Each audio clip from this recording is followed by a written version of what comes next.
The guy walked through a destroyed building, and a beam of magical energy trailed behind him. Suddenly, a huge monster appeared in front of him, similar to a gorilla and a bear with huge horns and human ears. The monster opened its mouth, growled, its eyes glowed red, and saliva flew from its mouth in all directions. At this time, many blue portals appeared in the sky outside, connected by one beam. The guy just said that he was in charge. After that, he fell to the floor, crouched down, touched the ground with his hand, and a magical pentagram began to appear under him. He began to cast a spell that would cover the earth in ice, and a huge snowflake appeared in his hand, capable of embracing everything. After putting everything into eternal sleep, he used the permafrost spell, and a huge snow woman appeared behind him. The monster felt all this power and began to growl, grabbing the floor. The woman blew towards the monster, and it immediately began to become covered in an icy crust. After that, the rays of the sun peered into the building and everything began to gradually melt. The house of the magician was the most skilled family of magicians in Korea, and even within such a family of geniuses, the boy was considered an outstanding talent. That was until his father called him into his office. The boy was the third son of a prestigious house of magicians, and his name was Shin Haeul. He declared that he would achieve a result worthy of the name of their esteemed house, and would definitely graduate first in the list of students at the Obelisk Magic Academy. He will definitely become the greatest archmage in the world and lead the House of Magic to new heights. And his father said that his talent surpasses that of his brothers, and no one can compare with him. There were high hopes for him. He was supposed to reach the pinnacle of the world of interactive magic and prove himself at the summit of magical arts. Shin Haeul just smiled and picked up his amulet. He promised to do a perfect job to become the greatest mage in the world, and vowed to surpass not only his brothers, but even his father, the greatest mage in the country. 2 years later, he studied at the Obelisk Academy of Magic, a prestigious educational institution. The teacher said that the second-year students should get ready because they had a practical test today. He added that one boy named Baeksa Hyuk should just work as usual and had nothing to worry about, to which the boy thought, who is worrying here? After all, the last seat was probably taken, and all eyes turned towards Shin Haeul. They said that he doesn't even understand the basics of magic, and it's unclear how he even moves from course to course. He was called a useless fool who was incapable of using interactive magic. Shin Haeul thought that modern magicians were a rather rare and valuable asset. At that moment, the teacher told Baeksa Hyuk that the practical test was starting and he should begin, and wolves appeared around him. The guy created a table in front of him, from which a fireball appeared, and the teacher said that everything was great because he met the time limit for eliminating the monster. Modern magic has evolved greatly with the advent of artificial intelligence, and all modern magicians have chips implanted inside them that make it easier to cast even the most complex spells. But Shin Haeul couldn't master it, and the teacher said that now it was his turn to fight. First, he concentrated mana in his heart, the source of his magical powers. He then formed a magic circle going through 8 steps in succession. But before he could do this, wolves attacked him. Beck asked if he thought it was magic. He was called a relic of the past, an outdated mage who couldn't handle interactive magic, and a scumbag who should quit magic and know his place. This angered Shin Haeul, and now he was sitting on the floor, and there were no more monsters in front of him. Because the time allotted for elimination had expired, they announced that he had failed, and everyone in the room laughed. The guy, all sweaty, clenched his hands and couldn't believe his latest failure, but at least it improved the conversion speed a little. The day he was declared a loser, his father gave up all hope for him. His father even sent him a pill that would destroy the magic circle in his heart. But the boy couldn't give up on his dream and chose the traditional method of casting spells. This method has not been used for a long time, but he decided to continue teaching, although its big disadvantage is that you can only learn from ancient books. Shin Haeul was in his room and didn't understand why all those old books couldn't be converted into electronic versions. Suddenly, his attention was drawn to a strange book that he had no memory of buying. He opened the book, flipped through a couple of pages, and noticed that it was rather worn. It looked antique, but he couldn't understand what was written on it because the handwriting was complicated. Suddenly, he noticed the name Rabel Whitener, which he had not heard for a long time. The first greatest magician of humanity, Rabel Whitener, was the first emperor of the Magic Empire and the founder of Magic in Principle. When Shin was younger, he often saw this name on memorials. Suddenly, the pages of the book began to turn by themselves and a bright light emanated from them. Shin covered his eyes with his hands, dropped the book, and couldn't understand what it was. When he removed his hands, he realized what kind of light it was. Suddenly, the book began to make a voice, and said that whoever possessed the identical nature should hear this voice. He, Rabel Whitener, bequeaths this book to the boy. Shin Hale was shocked that the book could talk. At that time, he didn't yet know that the fact that he was a scumbag was actually his great advantage. The teacher said that those who fail their practical test today will be sent to additional classes. The students were whispering about who had failed the exam, and someone said that everything was clear anyway. The same one who had not made friends with artificial intelligence. Shin Hale, who had no choice but to suffer from his own helplessness, felt as if he had been reborn. The next day he came to the academy, to the dining room where many people were sitting. The guy himself sat by the window and silently ate his breakfast. Another guy came up to him and asked why he was eating alone again. Shin was surprised to see him next to him again. The guy, without asking permission, sat down next to him and remarked that his food looked delicious. His name was Ji Su-chan, and he was sitting next to me, happily eating rice. Despite his sloppy appearance, he was a fairly experienced sorcerer, ranked in the top 10 in the academy, who reached the third circle at the age of 18. Jai wanted to take the food from the guy, and since he wouldn't mind, he asked to give it to him, but Shin replied that he should only eat his own food. Only this guy could be called his friend in this worthless school life. Ji said that if he was being bothered, he just had to point his finger and the guy would take care of it. Shin replied that nothing had happened and said that he had found some strange book yesterday. This unusual book had all the pages blank after the third. It seemed to be Rabel's book, unless of course this was some kind of joke from the guys. When he opened it, light poured out from there and a kind voice was heard, and Ji was surprised that she was enchanted because it was impressive. Shin said the voice told him that it was an inheritance for someone like him, and someone who wasn't like him wouldn't even be able to open the book. Jai replied that it sounded intriguing and asked to try opening the book, but Shin said that the last page said to die on the way. It said that he should create a magic circle not in his heart but in his brain. Ji said that it was no longer funny because the magic circle in the brain was clearly an attempt to kill him. And together they went to the Obelisk Academy dormitory to look at the book. Shin handed it to the guy and said that it wouldn't open unless he looked like the owner of Raybell. Ji decided to check and tried with all his might. His hands were tense, trying to open the book. Then he handed it back and said that it didn't give in at all and maybe there was some kind of seal on it. He didn't know, but he gave in, told the guy to forget about all this nonsense, and decided to leave. After that, he left, slamming the door, leaving Shin alone. The guy returned to the book, opened it, and noticed that he was doing it easily. And suddenly he noticed new hieroglyphs and didn't understand whether this page hadn't been blank before. Rybel stood in the sky looking at his successor who, if he understood correctly, was attempting to use magic by creating magic circles with his heart. It was a natural way for the common man. Shin asked if the man meant to say that it was wrong. The book flew into the air and the guy was very surprised. The book said that if he accepts his will and is ready to become his disciple, he must first destroy the magic circle in his heart. And then he created a new one in his head. And several sparks flew straight into his head from the book. And after all this, he had to open this book again. Shin was panicking. This was getting too much for a joke. But the book kept insisting that he create a circle in his brain. Mana, the source of magic, is destructive to the brain. And if mana gets into the brain, it will lead to a breakdown of the psyche, and in the worst case, to irreversible brain death. No matter how you look at it, it looked like a demand to commit suicide. The guy went to bed and didn't understand who would sign up for something like this. The next day at the academy, the teacher asked Shin what was wrong. The boy handed the professor a book and asked him to look at it. The man picked up the book and immediately realized that it was an ancient manuscript. An aura of antiquity simply emanated from her. He asked the guy if he really wanted him to check it, and Shin asked him to try opening it first. After all, he wanted to know if it was sealed with magic or something else, because strange rumors had been circulating among the students lately. The professor said that thinking about rumors given his academic performance was not the best idea. He would look into it. But the guy had to promise to study harder. He touched the book, analyzed it, and said that there was no magic in it, and the boy should stop being interested in fairy tales and focus on his studies. Shin was shocked. He hoped for at least something because neither Suchin nor even the professor could open this book. And then the possibility arose that everything was real. Already in the evening, he was sitting in his room and there was a book lying on the floor in front of him. After that, he took out the bag of pills that his father had sent him. By swallowing them, he will say goodbye to his mana circle in his heart, because his father told him to forget about practice and at least become an outstanding theorist. One way or another, the guy was not going to give up magic. He took 2 pills in his hand and tried to stop his palms from shaking.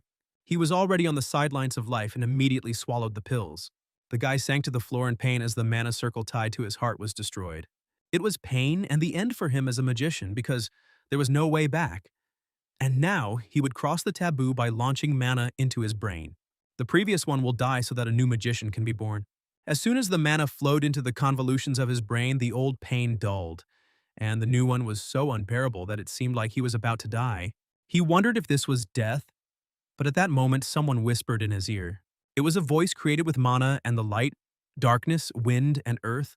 The spirits of mana swirled and whispered to him, becoming one with him. He listened to the bright voices and laughter as if he had been blessed. And then Shin woke up on the floor in his room, and there was a book lying next to him. He stood up, looked at his hands, and did not believe that he was alive, and turning around, he saw an open book. It was true, and now symbols were visible on the blank pages. He began to hear the voice more clearly, and he was congratulated because he had finally taken the first step. Shin realized that the book was called Idred. From now on, the writings of his legend began through this book of Adred. The voice bequeathed all its magic to him. He called the guy a successor from the future, but then said that he shouldn't address him that way. After all, Shin was now his student. A few days later, the boy was sitting in class and looking at the book, because he had found something new again. Who would have known that learning magic could be so exciting because Adred contained only hidden knowledge? First, he learned that mana has a will of its own, and for most people, letting magic into their brains results in a clash of two consciousnesses. This leads to brain damage, which is why mana is considered harmful to it, but they were different.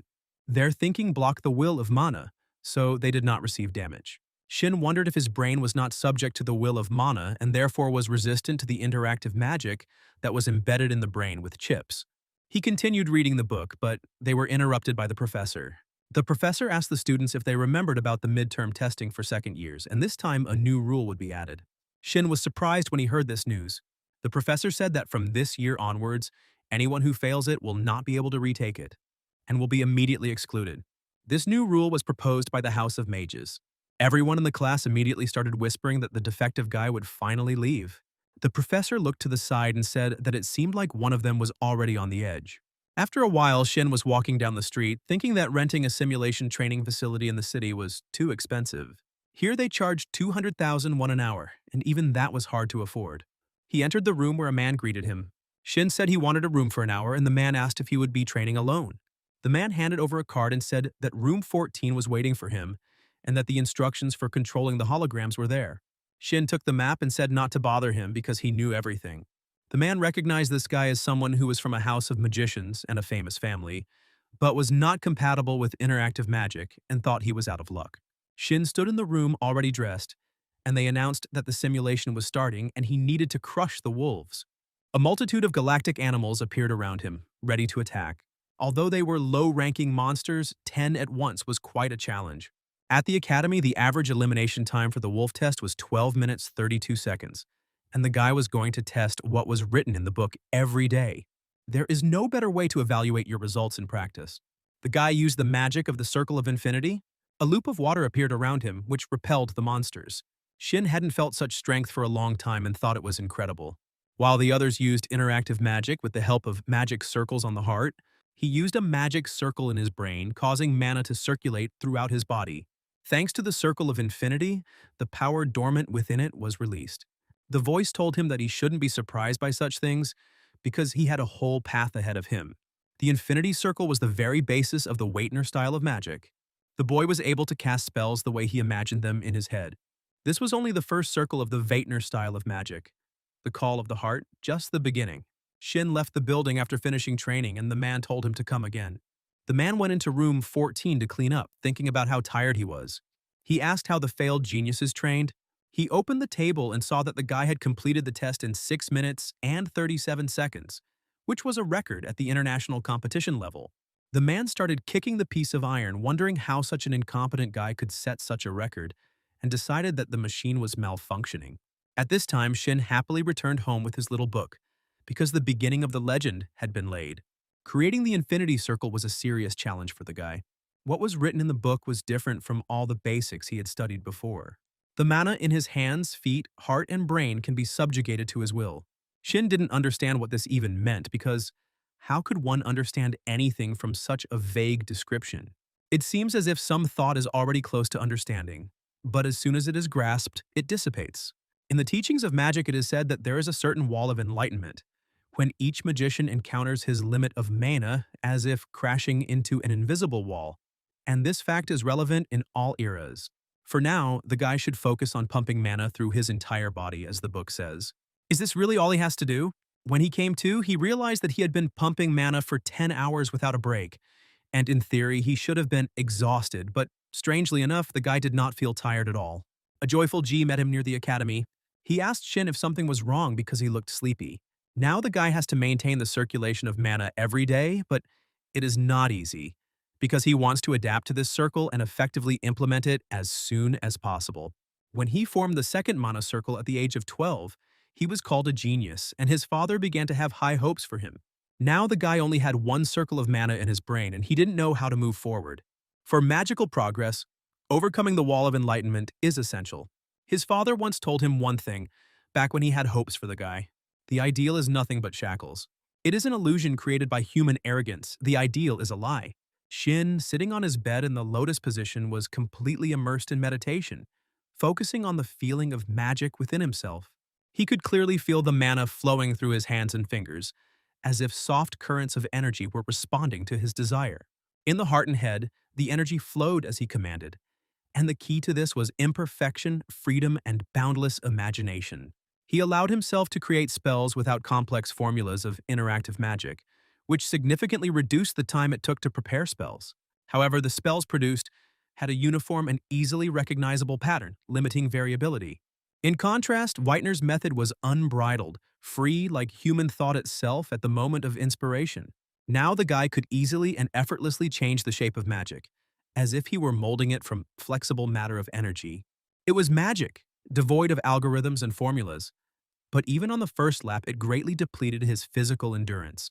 However, the very possibility of using this type of magic was amazing and seemed something truly incredible. After he crosses the wall of enlightenment, he will reach the greatest heights. The professor entered Shin's room and told him to follow him because he had a guest. Shin put all his items aside and, very surprised, went out to the professor.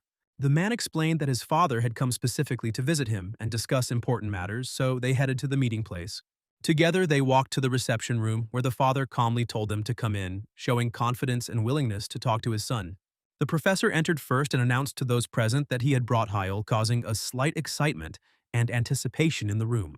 The guy stepped forward and, with a slight smile, admitted that he hadn't seen his father for a long time and was glad to finally have the opportunity to meet him in person. The professor bowed and quietly left the room, leaving them alone for an important conversation, which only increased the seriousness of the moment.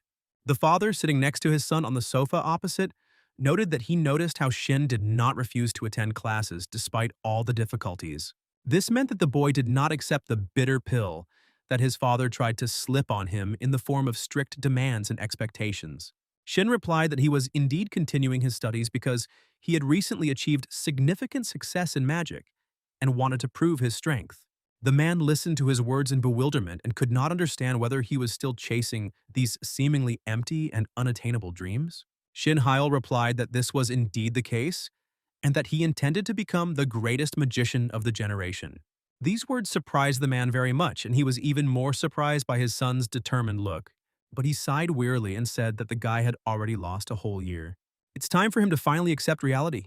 It doesn't matter how hard he works, even if he achieves something in the future, as long as his body is not compatible with interactive magic. That's why he won't become a real magician. At least the guy still has an extraordinary talent, and he just needs to give up meaningless ideals and take up theory, which will be the best use of his gift. Shin interrupted him and said that everything was as he said last time, and his opinion did not change. He will never give up magic. Ordinary life does not appeal to him, much less draw him into it. What he wants is to lead the House of Magic. Father said that becoming a great magician, or the head of the 8 magicians, is not something that can be achieved by just wishing for it. Shin smiled and said that he would prove it to him in action. The man did not understand what exactly he was going to prove, since he was moving from one course to another and was on the verge of being expelled. And could this really be his proof? The guy said that he would be in the top 10 at the next test. And if Shin fails, he will leave the academy and take up theory as his father wishes. But if he succeeds, he wants his father to recognize him as a magician and provide him with the appropriate support. Father remarked that apparently his so-called successes had completely gone to his head. The man put on his coat and started walking towards the exit, saying that he hoped that this was not all just empty talk. A few days later, the professor said that the final format of the exam had been officially approved. Everyone started whispering whether there would be team battles, and someone said that they would prefer battles with monsters. The professor said that they would be in for one-on-one fights, in other words, a struggle between students. The tests will last 3 days. Starting from the 16th round, official representatives of the Magic Tower will be invited as observers. They had to give it their all, and Shin knew it was time to show his worth. All the students were shocked when they heard about the duels because even the Magic Towers will take part, and this game will be for high stakes. Shin thinks that the Academy is in a frenzy over the upcoming midterms, and since the Tower's representative is showing up, the guy will attract media attention.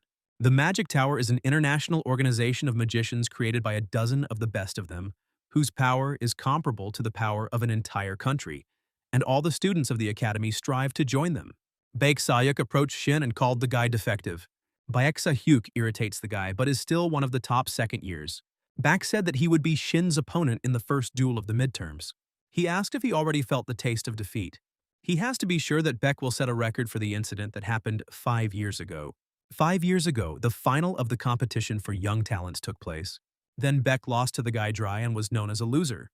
Once it became clear that Shin was incompatible with interactive magic, the guy pestered him non-stop. Baek says that anyone who fails the midterm will be expelled, and suggests knocking out Shin so he doesn't witness his failure. He and his friends started laughing and told Shin to get ready to cry into his pillow because this was his first opponent. Shin believes that such an opportunity should not be missed because it is a great chance to show his skills in the midterms, and asked the guy why he should be afraid of him. He said that he would use it to its fullest extent, which surprised Baek Sahyuk greatly. All the students around were watching them and whispering. Baek started screaming that this defective guy really thought he could handle him. He said that Shin should not deceive himself, or he had completely misunderstood his place and had gone off the rails. Shin only noticed that 5 years ago, Baek had also barked at him and failed miserably. Since then, he has learned nothing. The guy started laughing, assuming he was still upset about his previous defeat, and called Baek a loser. Baek Sahyuk couldn't stand it, went closer to the guy, grabbed him by the collar, and started insulting him. Shin said that apparently living at the price of others does not allow him to change, and there will always be someone stronger who will trample him into the dirt. Geniuses remain geniuses, and he rubbed his amulet. Shin will leave an imprint on the guy's skin, so he needs to be prepared. After that, he just turned around and left. Baek began to shake and bite his nail in anger, considering the guy an arrogant bastard, and swore to burn him to the ground and turn him into ashes. The next day, news broke about the return of the genius Shin Hyul, a fallen genius from a famous house of magic. And now everyone was discussing whether he would be rehabilitated or whether this would be his final fall. His name was splashed across the headlines, and Baek's family probably did their best to contact reporters and file complaints against the university. Knowing the guy, it was pretty obvious. These midterms are meant to show everyone that genius always pulls through. The more attention they pay to Shin, the better. Suddenly, the phone on his desk vibrated. Shin took the phone from his father and asked if he had seen the article yet. When I heard that yes, he said to just ignore it. His father asked him if he had gotten into trouble himself, and he replied that yes, he had provoked Buck. This was done to attract public attention, but the father responded that agreeing to his conditions did not mean believing in his son. For the House of Magic, this didn't matter. The father admitted that he does not believe in the boy's victory, and these articles only disgrace their home. And he does not understand why all this is necessary and what drives him. Shin replied that people had already written him down as a magician, excommunicated from the house, and of course he apologized, but few people cared about the damage to the family. The father said that the damage may be minor, but that does not mean it does not exist. He reminded that wherever the boy went, the name of the House of Magic followed him. Shin agreed, but noted that these were empty worries compared to the benefits. The father could not understand what benefit his son's victory could bring to their house, because for him it seemed completely incomprehensible and meaningless. Hyun confidently said that the real benefit was that he was the greatest mage in the world, who grew up and came from their powerful House of Magic. He set himself the goal of becoming the greatest magician not only in their family, but also to surpass everyone by the standards of the entire magical community to which they belonged. The father sat down in his chair, looked at his son, and said that his ambitions were as boundless and powerful as those of the ruler of a powerful magic tower. He added that regardless of what happens next, he has already made his choice and his son expressed gratitude for this honesty and support. The father warned that if his son continued to dishonor the honor of their family and the House of Magic, he should be prepared for the most serious and unpleasant consequences. After that, the conversation was over. The father hung up, and the guy put the phone down on the table and thought for a moment about how high the stakes really were. He sat down on the bed, took a deep breath, and realized that the bets he had made meant serious changes, and now he had to prove his strength and determination. The long-awaited day of midterm exams arrived, and all the students gathered in a large arena filled with a tense atmosphere of anticipation and excitement. The guy was standing on stage, warming up, trying to concentrate, when Beck approached him, clearly in a confrontational mood and ready to fight. Beck asked how the guy perceived the article and all that popularity, because from the first day the fame of the unforgettable hero soared almost to the skies. He stated that Shin couldn't even cast spells properly, but nevertheless continued to disgrace himself and cause laughter and ridicule from everyone around him. Shin smiled back and said that the only one who would be disgraced here was Beck himself, who had begun to consider himself a winner too early. He thanked his opponent because he himself obediently crawled into his trap, not even suspecting that this would play against him.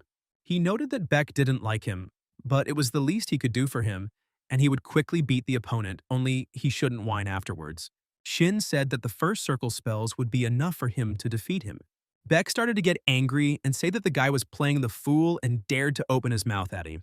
The judge immediately blew his whistle and announced the first round of midterm exams for the second years. He ordered the battle to begin. Beck began to cast spells and wished death on his opponent. A hologram appeared in front of him, from which a fireball flew out. It reached Shin's face, but he only ducked slightly and dodged. The chip on Beck's neck began to make strange sounds and emit energy. The guy used a third circle spell called Explosion. Immediately from Shin's side, there was a huge explosion and dark smoke began to pour out. Buck laughed, saying that there was no need to pretend to be all-powerful. He was surprised when he noticed that the guy was okay and did not understand how it was possible that he was unharmed. After that, he used 3 holograms from which 3 fireballs flew out. Shin remained completely calm, not even thinking about panicking, and confidently began to weave a spell related to the element of water. A huge wave, like a wall, rose up in front of him, which in an instant stopped the fireballs flying at him. Beck was in great shock, as this was his favorite and, as he believed, invincible battle spell. However, Shin easily repelled the attack, and streams of water swirled in the air around him like loyal guards. The man who was watching the incident closely was completely confused and could not understand what exactly had happened. After all, this was only first circle magic, and he was able to use it in a matter of seconds. The girl next to him said she wondered why the man would put off his business at the Blue Tower just to watch the midterms. She wondered if he knew anything about this magic of Hyul. The man said no, he just saw an article about the boy, and curiosity about the return of the genius brought him here. The girl asked if it was just a coincidence. But even so, if the world knew that the Lord of the Blue Magic Tower, an 8th Circle mage, had come to watch the student fights, it would cause a lot of gossip. He himself knew this well because he was the ruler of the Blue Magic Tower, the 8th Circle magician Kim Cannon Dure. That's why he asked for a VIP room. Suddenly, someone walked up to them and the man turned around. He greeted the guest and was surprised that he also came. At this time, Shin stood unharmed and steam was rising around him. Beck didn't understand how it was possible to block his 3rd circle magic, Explosion, so easily with just 1st circle magic. Moreover, the speed of the enemy and his incarnations was abnormally high. Shin asked the guy if he was really that interested in how he was able to do all this so quickly. Buck shouted at him to be quiet and told him that he must die in silence. He immediately activated 3 tables from which explosive balls flew out. The fireballs hit Shin, causing a massive explosion that spread across the arena, sending up clouds of smoke and dust. Beck confidently stated that from the very moment Shin fell silent about the 1st circle, he understood that his enemy was very pathetic and weak. But Shin, without showing any effort, stopped the attack with one hand and remained completely unharmed, which caused surprise among everyone present. After that, he summoned a magical beam that powerfully flew towards the enemy, directing all the power of his spell. The beam flew past Beck's Sayuk, but to everyone's surprise, it did not hit him or cause any damage. The boy was amazed and surprised at how Shin was able to create such a spear out of wind and did it so quickly as if it was a normal thing. Beck's attack did not harm Shin at all, and he remained unharmed, as if protected by an invincible shield. Beck, overcome with anger, cursed his opponent because he was actually going to win using only first circle spells. Shin created another spear, confidently stating that everything was as he said and was ready to continue the fight. This weapon flew towards the enemy, but he managed to put up a protective table in time, which partially covered it. Beck couldn't understand why Shin had suddenly become bolder, and assumed that he had learned to cast spells a little faster than before. He still thought that Shin was just as defective, but at that moment a spear flew very close, causing him to become wary. The spear hit the boy's shoulder and he instantly grabbed it, feeling pain and irritation. He didn't notice when the spear moved behind him, as if by magic. Kim Kan-eun and the woman standing next to him watched the whole thing, closely following the progress of the fight. Shin began to cast wind magic and challenged his enemy if he still didn't understand what was happening around him. It seemed to him that the time had come to show his strength once again and demonstrate his true power. After this, Shin created a huge bird from the air currents, shining with magical light. The bird spread its wings and rushed towards the enemy with incredible speed. Beck couldn't believe that he had a real wind spear in front of him, because it seemed to have split in two. Shin calmly replied that it was true, and that it was impossible to do so under normal conditions. But he added that he was capable of doing this, and now the enemy would have to block 4 birds. Beck Sahya clicked his tongue in irritation and immediately erected a magical barrier in front of himself. 3 birds did not manage to reach their target and crashed hard into the protective barrier. He thought that these were just first circle spells that he could still block. But before he had time to come to his senses, the 4th wind bird crashed into his back. Beck realized that one of the copies had suddenly changed course. Shin noted that it is useful to think about details, but it is unacceptable to be distracted in battle. He began to conjure even more birds, as if he had just begun a real attack. Beck decided that he needed to first get out of range of his copies and keep his distance. He was sure that the enemy's range of destruction was still limited. So it's enough to keep your distance, and then these attacks won't affect him. Shin said that this conclusion was not bad, but it would still not be enough. He folded his palms in a special way, and magical energy shone between them. A giant bird made of pure wind unfurled in the sky. Kim Kong-yoon watched and was amazed at how quickly the boy activated magic. He was also surprised by the fact that he combined spells, changing their trajectory right in flight. After that, he asked Mr. Shin In-hyuk for his opinion. After all, he was the head of a revered family of magicians and a wizard of the 8th circle. The girl confirmed that Hyle's magic violates all the rules of the original spell code. The code specifies a return radius of 37.44 meters and a speed of 116 kilometers per hour. Also, the trajectory is allowed to be changed only once per activation. For example, if the target is further than 38 meters, the spell will not reach it, and the trajectory is fixed. In other words, only those spells that obey the source code work, so duels or battles of wits. When using spells that have been thoroughly studied, one can only guess the enemy's actions. In such a situation, the ability to react instantly becomes a key factor. It looks like skills from computer games, but Waitner's style of magic completely ignores these principles. Beck was struck down by the huge bird and couldn't believe he was losing to simple first circle magic. Shin asked if he had underestimated the power of the first circle since the third was useless here. After all, you can kill even with the most ordinary pen if you know how. Shin began to cast strange magic in his hand, and Beck immediately recognized it.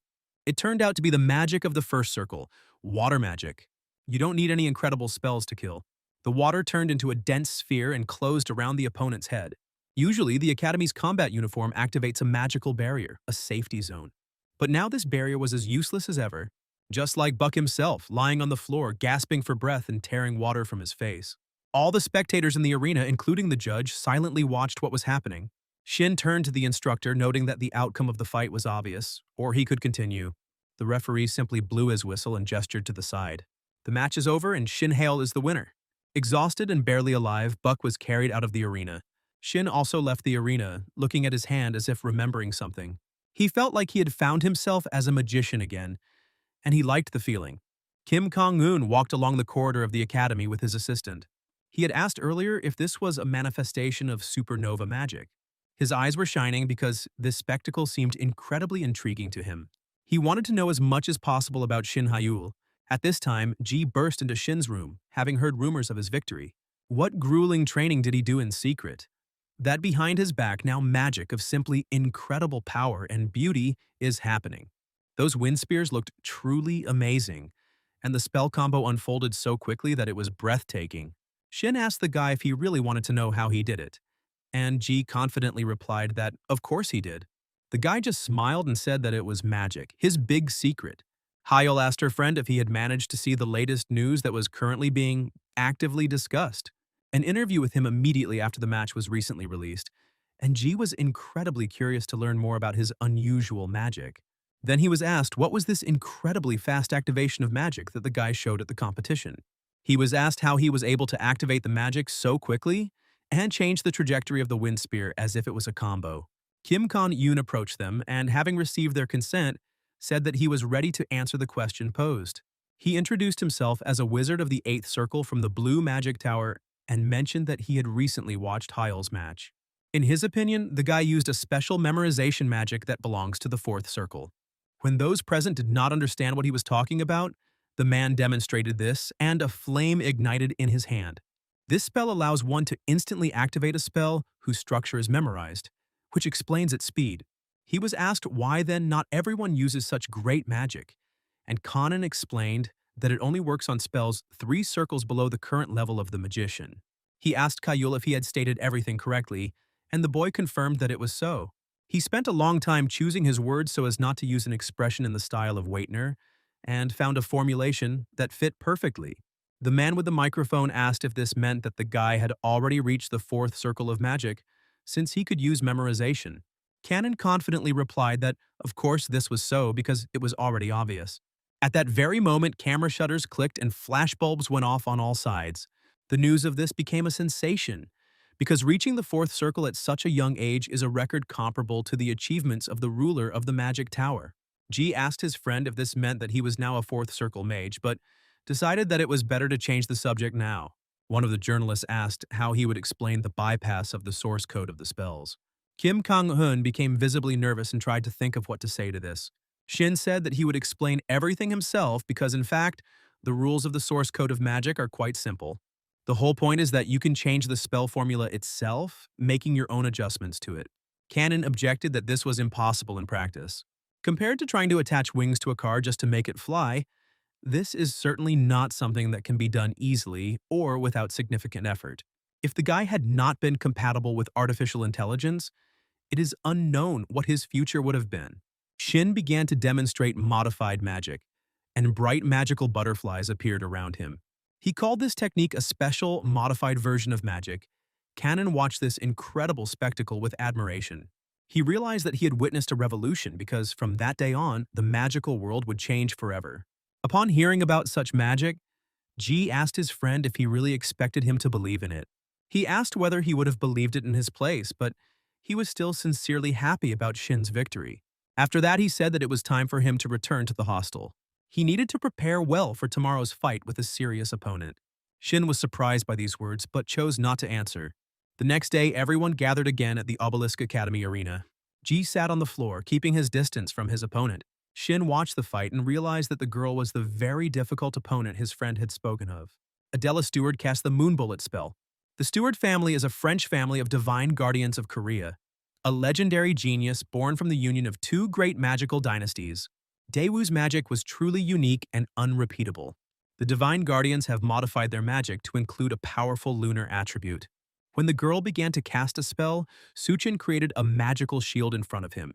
However, Adela fired several arrows at him, which destroyed the protective barrier. The referee blew his whistle, raised his hand, and announced the end of the match. The girl let her hair down from its ponytail because she had won this fight. Adela Stewart. The combination of light and dark attributes gives the divine guardian race a glow similar to the moon.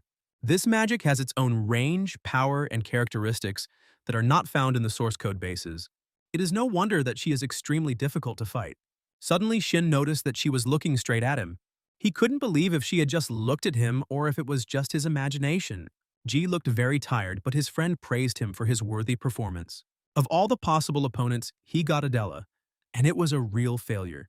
Ji asked his friend if he had won his second fight, and he replied in the affirmative. This meant that his next opponent was Adela. And at that moment, the girl came up to him and praised him for a great fight. Ji thanked her sheepishly and added that he had learned a lot from the fight. Adela asked Hyul if he had really become a real wizard. She admitted that she entered the academy in the hope that he would help her regain her lost memories.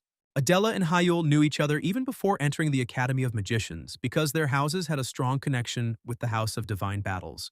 The guy often crossed paths with Adela at events, and their relationship can be described in one word: rivals. Adela gave up her studies in France to join Obelisk and defeat him. After he proved unsuitable for interactive magic, the girl never spoke to him again. He was branded as trash and she lost her long-awaited rival. Shin admitted that he was not yet able to compete with her. Adela left, saying that everything would be decided in battle. Ji put his hand on his friend's shoulder and asked if everything would be okay.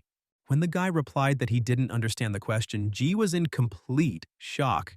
His next opponent was Adela Stewart herself. Shin Hyul was stunned when he heard this. Everyone gathered in the arena because the battle between Adela and Kayul was coming. The girl calmly waited for the battle to begin and, having warmed up, was ready for the fight. Everyone was surprised why the guy hadn't shown up yet. Was he scared? There was a lot of talk about him in interviews, but he was just making a big show of himself and had no chance against Adela. The referee looked at her watch and, according to the rules, declared Adela Stewart the winner. At that moment, Shin ran in, adjusting his jacket, all in sweat, and asked to stop. He smiled and apologized for being late. The judge was amazed that he had finally appeared and asked where he had been, but there was no time for explanations. He decided to punish him for being late by depriving him of a break. The judge ordered everyone to take their positions. Adela asked if she could ask the reason for his lateness. Shin closed his eyes and said that nothing special had happened. A loop of water formed around him as he prepared for battle. He admitted that the girl was strong and he needed to prepare for the fight. He promised that the fight would be interesting, but she doubted that anything could change in a day. She felt that the Hyul standing in front of her now was different from the one from yesterday. She hoped to see his true gift. Shin extended his hand forward and warned that it was better to give it his all right away. The referee announced the start of the match. The girl created a sphere above herself that looked like the moon. She then formed her hands into a pistol shape and cast the flame revolver spell. The sphere on her fingers flared and shone with a bright light. 3 magic circles appeared in front of her from which fiery rays burst forth. Shin raised his hand up and focused his energy, using wind magic to prepare to repel the attack. A strong but small hurricane instantly dispersed the enemy's approaching fire spheres. After that, Adela immediately used her spell called Earth Needles. The ground beneath Kayul's feet cracked, and sharp stone spikes quickly burst out of the cracks. Shin reacted instantly and, tensing every muscle, jumped back to avoid the attack. The girl noticed that while he was in the air, he would not be able to completely dodge her blow. She assumed a cross-fighting stance and channeled her powers into an airstrike spell. Hyul understood that this was a special attack designed for enemies in the airstream. Most magicians believed that it was almost impossible to avoid such a spell. But Shin turned out to be more cunning and managed to create a magical barrier right under his feet while in the air. Spectators were amazed to see how he was able to erect a defense in the air during the fight. Adela, having witnessed this, could not believe her own eyes at such a reception. He used the reversible barrier as a solid support to maintain his position. Hyul once again proved that he has incredible magical instincts and tactical thinking. The secret attribute of the House of Divine Guardians is the moon, and to defeat it you must give everything. To achieve this, he even decided to use the power of the sun itself in the fight. Adela's eyes were momentarily blinded by the bright rays of the sun. She realized that he was preparing an attack using this light. Now he was above her and she could only defend herself. She used the magic Great Cage, and a barrier appeared in front of her. Shin used wind magic and a sword appeared in his hand. He flew closer to her and hit the barrier. It was a first circle spell used as a third circle defensive spell, and she acted cautiously. After that, the guy jumped back and the sword in his hands disappeared. Adela dropped her barrier and realized it was now her turn to act, but she noticed that she couldn't move because her leg was tied with concrete. She looked at this place in surprise. She immediately realized that it was a binding to the earth, but she did not know when he managed to impose it. This couldn't be because he used it as soon as he landed. He moved so quickly that she couldn't keep up with his movements. Shin wasted no time and began to cast a spell, and a shimmering beam began to swirl around him. He used a magic charge and numerous water beams gathered in his hand. Adela released a beam of fire from her hand and destroyed the concrete on her leg. At this time, Shin had already created 3 huge spheres around himself. These spheres turned into dolphins from the water and rushed towards the girl. Adela couldn't think of anything else to do but put a shield in front of herself. As soon as the dolphins reached the surface, they crashed into the shield and were covered in water. The girl thought that everything would be easier than she expected. She remembered the news saying that he had used 4th circle memorization magic. Memorization only allowed one to use spells 3 levels lower than the current one, and since Hyul was a 4th level mage, he only had access to the 1st level. He can't defeat Adela with just 1st circle spells. The girl didn't notice how a windbird landed next to her, almost hitting her. She didn't understand when the guy managed to activate this spell. Perhaps he hid this modified version of the air spear in her sun-blind spot. As a result, she received a small blow and screamed in severe pain. Her hair came loose and she fell to the ground in front of him. Shin said that it was a long time ago and that she had probably already forgotten who she was fighting. Adela lay on the floor and looked angrily at her opponent. At this time, Cannon's assistant said that the guy's fighting instincts exceeded all expectations. He used a delayed attack, dodged, and applied ground binding at the same time, possibly planning it all from the start. He dodged the blow in mid-air, forcing Adela to attack. He then used the barrier as a support to gain height, standing with his back to the sun and making it difficult for the girl to see. At this moment, he instantly activated the long-term activation spell through memorization and created a wind spear.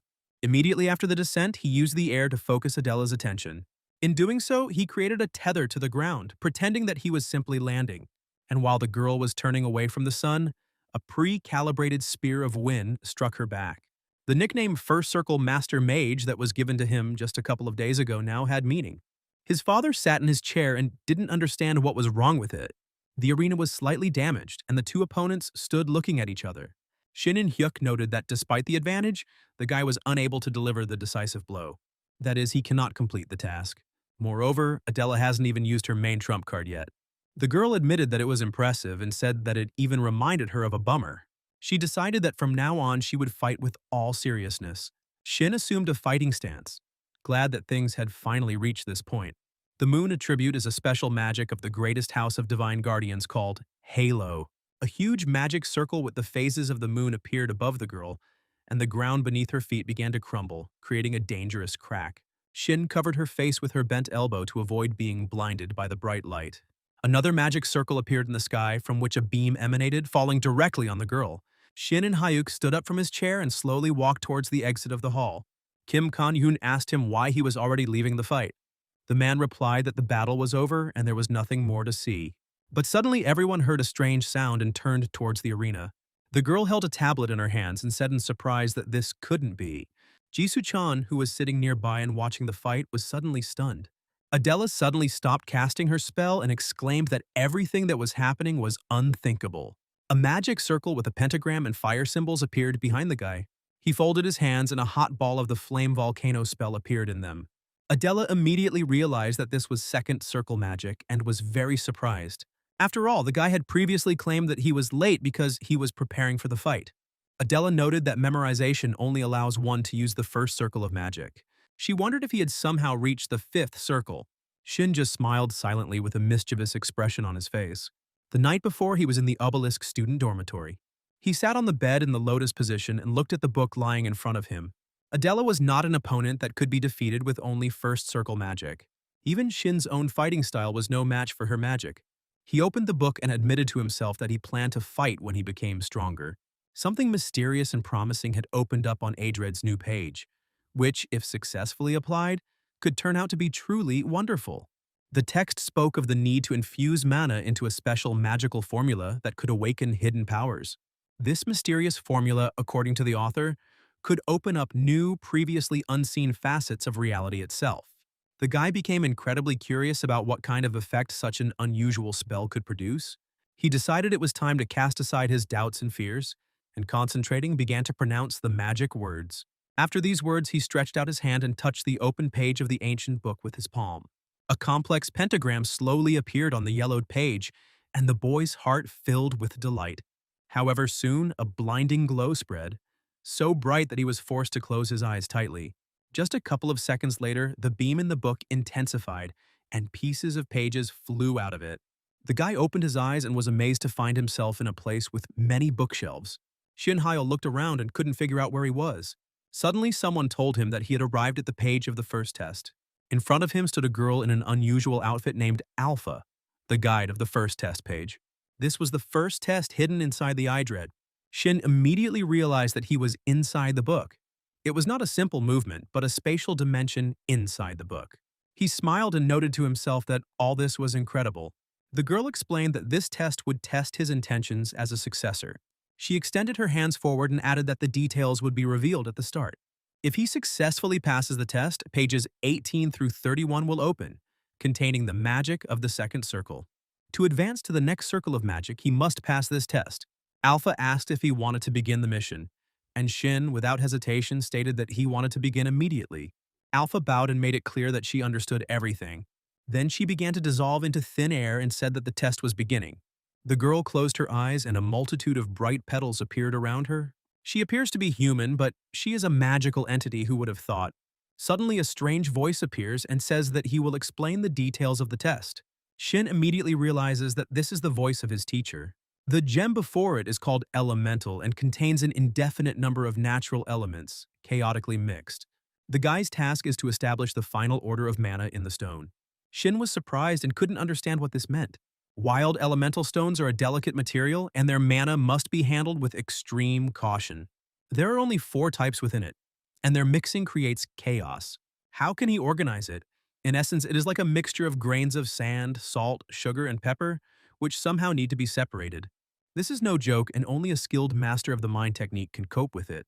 But what is happening seems incredibly intriguing to him, and so he decides that he is ready to take a risk and try his hand. Concentrating and using the mind technique, he feels a blazing fire of determination flare up in his eyes. A scattering of bright sparks is born right in front of him, and soft blue rays of magic begin to flow through the air. Magical waves emanate from the crystal, transforming into an infinity shape and intertwining. Shin tenses up even more and tries to concentrate. Suddenly, the stone in his hands becomes even bigger and flies off to the side. The force is so great that Shin can't withstand it and is pushed towards the cabinets.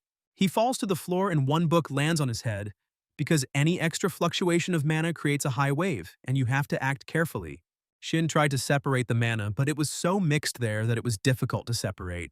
However, he has a great idea, and he will try no matter how long it takes. Having completely forgotten about time, the guy tried again and again to organize the flows. The slightest mental lapse forced me to start all over again every time. Then he finally managed to do it and divided the elemental stone mana. The teacher's voice congratulated him and said that he had passed the test. Now that he has mastered the technique of the mind, the second circle, the circle of resonance, will open up to him, and new recordings of Adred will also become available to him. A few seconds later, the guy wakes up in his bed. He remembers everything that happened and realizes that he is back. First of all, he opens the book and rejoices because he will finally form the second magic circle.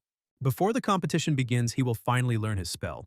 Adela does not lose hope and uses the magic Halo. The guy stands motionless in a fighting stance, and beams of magic fly around him, and the ground beneath him collapses. The girl creates magic circles above him, from which huge beams come out and crash right into the area where Shin is standing, and the ground there breaks and stones fly. Ji watches all this and worries because it seems that this is the limit for Haeul. The girl casually brushes her hair back and says that the match is over. But how was he able to advance so much in such a short period of time? Who is this guy really? Although that's all, the Genie she was chasing is no more. Adela is already turning around and leaving when she suddenly hears a strange sound. She turns around in surprise and doesn't understand what it was. Shin activates the second circle, Resonance Activation. He uses the magic Dark Blindness, and 2 spheres of different colors appear in his hands. This is the fusion of 2 circles of infinity. From the magic circle behind him, 2 magical hands emerge. With the power of free will, the boy asks them to become his arms and legs. Kan Yoon and In Hyuk watch this with surprise and are in complete shock. Adela is also trying to understand what is happening. The very same rays that the girl created are easily pushed apart by huge hands. Shin uses the magic Fire Volcano and directs it towards the enemy. Adela reacts instantly and tries to cast a protective spell, but the guy is faster and uses Resonance version 1, causing a huge weapon to appear in the air. The girl understands that she is unable to block it. She starts casting spells again and is happy that the guy is back and will be her target again. The huge weapon charges and shoots fire bullets. The judge stands to the side and covers his face with his hands in complete shock to keep dust from getting into his mouth. The girl stands for a while and then, exhausted, falls onto the broken floor. Shin also can't stand it as he has spent a lot of energy and falls to his knees tired. The referee declares the fight over and Shin Haeul is the winner. In Hyuk takes another step to leave and Kangwon immediately notices his movement. The man calmly says that he is obliged to fulfill his promised obligations. Cannon replies that he understands everything and a light, understanding smile appears on his face. He really is a man of his word. Everything turned out exactly as he expected. Shin Haeul goes out into the hall, changes his clothes, and realizes that he is very exhausted. The resonance of the second circle of infinity synchronized with the first circle in his head and strengthened his magic. Moon attribute magic is a hybrid that combines the range of light magic and the power of dark magic. In other words, if you pour dark magic into it, breaking the proportions, the range of destruction will be greatly reduced. However, with more advanced dark magic, the guy was unable to cope with the halo. Moon magic is a secret technique of the Divine Guardian House and cannot be learned easily. But just by glancing at the magic formula back then, the guy managed it thanks to his perfect mana control. The resonance circle allowed him to decipher the magic formula with incredible precision, deciphering the very structure of the spell, and he was only able to obtain such control over mana by disassembling the elemental stone. Without all this, he would only have dreamed of defeating Adela. And the guy sits, looking away in surprise. Suddenly, Kim Kong-yoon approaches him from the side. Shin looks at him with surprised eyes and realizes that this is the Lord of the Tower. The man says that he came to talk specifically to him, and now they were sitting together opposite each other in Kim Kong-eun's office. The man apologized for disturbing Shin because he was probably tired and he was watching the match, and it was just an incredible fight. Shin Hyul thanked him almost emotionlessly. Cannon looked at the girl and said that he would get straight to the point. He asked if Shin had reached the 5th circle yet. Come to think of it, the guy used a 2nd circle spell in battle, and their Lord of the Blue Magic Tower believes that he uses memorization. That is, since he used a 2nd circle spell, it turns out that Shin is at least a 5th circle mage. It was no surprise that Kanyun came with questions, but Shin replied that no, he had not reached the 5th circle. Cannon replies that he knew, but asks how the boy was able to use the 2nd circle spell then. Shin asked if he said he used a spell modification, would the man believe him? Cannon ponders his words and realizes that he is probably talking about the modification he talked about in the interview. Shin confirms everything, saying that yes, this is another modification. No matter how you look at it, reaching the 5th circle at 18 years old is simply impossible, and it would become a worldwide sensation. And if you have to use the 3rd circle in front of everyone, then everything will become even more difficult. They decide to keep it a secret for now, and the man says that modifications are great. But what does that have to do with 2nd circle magic? Shin said he had improved the memorization itself. Cannon was shocked by these words and asked if it was true. He stood up and laughed because that meant it was possible. And in his opinion, that was amazing. The man is impressed because who would have thought that the shortcomings of these charms can actually be overcome? Shin suddenly notices the man's red eyes. He looks at them with great fear and cannot move. Cannon smiles and removes her hand from the guy's shoulder. He says that inside him there really is no magical mana formation characteristic of the 5th circle. It seems, as he said, the guy did not reach the 5th circle, so he'll go away now and explain everything to the reporters. He says that his red eyes will serve as proof, and the guy thanks him and wishes him a safe journey home. He bows to him in farewell, but the man is already leaving. Who would have known that the red eyes of the Tower Lord would be used to confirm his words? The red eyes of the Blue Magic Tower's ruler are able to see through the essence of mana itself with their special eyes. These are the best magic detectors in the world, but the guy apparently passed them since the Tower Lord didn't say anything. Waitner's magical style is a top secret, and he cannot reveal it to the world. In the next match a couple of days later, Shin Hale won again. As the boy was leaving, Adela stopped him. Shin said he thought she would be unconscious for another 4 hours, but was surprised she was already on her feet. He asked what she wanted, and the girl said that if he didn't mind, she would like to discuss the fight in detail. But she noted that it was better not to do this now because the final was still ahead, and if he was tired, then it could be later. Shin replied that everything was fine and they could discuss it now. A debriefing of the fight wouldn't hurt him either, and they went together to the waiting room. There is a lot to learn from analyzing this match and using strategy in it. Adela thought that she wanted to be like him someday. At this time, the girl in her room was looking at the huge screen on which Shin Hul was. She immediately recognized him and thought that everything was already over with him. She was in the subsidiary office of the Magic Tower and was angry. The girl told her older brother that she thought the outcome of the battle was already decided. She asked him if this Hyul would really get away with it, since she herself was the eldest daughter of the Shin-Si House of Magicians. Shin Ji-han asked her what exactly she wanted him to do. Sia asked what would happen if he returned to the house, because the guy remembered very well the atmosphere that reigned there just a year ago. She admitted that she could no longer bear such treatment, and her brother calmed her down and asked her not to worry. He said that maybe a year ago Hyul was considered a genius, but now he can barely handle the 2nd circle of magic, and in a fight that's nothing. He asked his sister if she had seen his matches yet, but the girl reminded that there was a stir around him again. Jihan put his arm around his sister's shoulder and told her to listen carefully. His opponents at the tournament were the most ordinary students.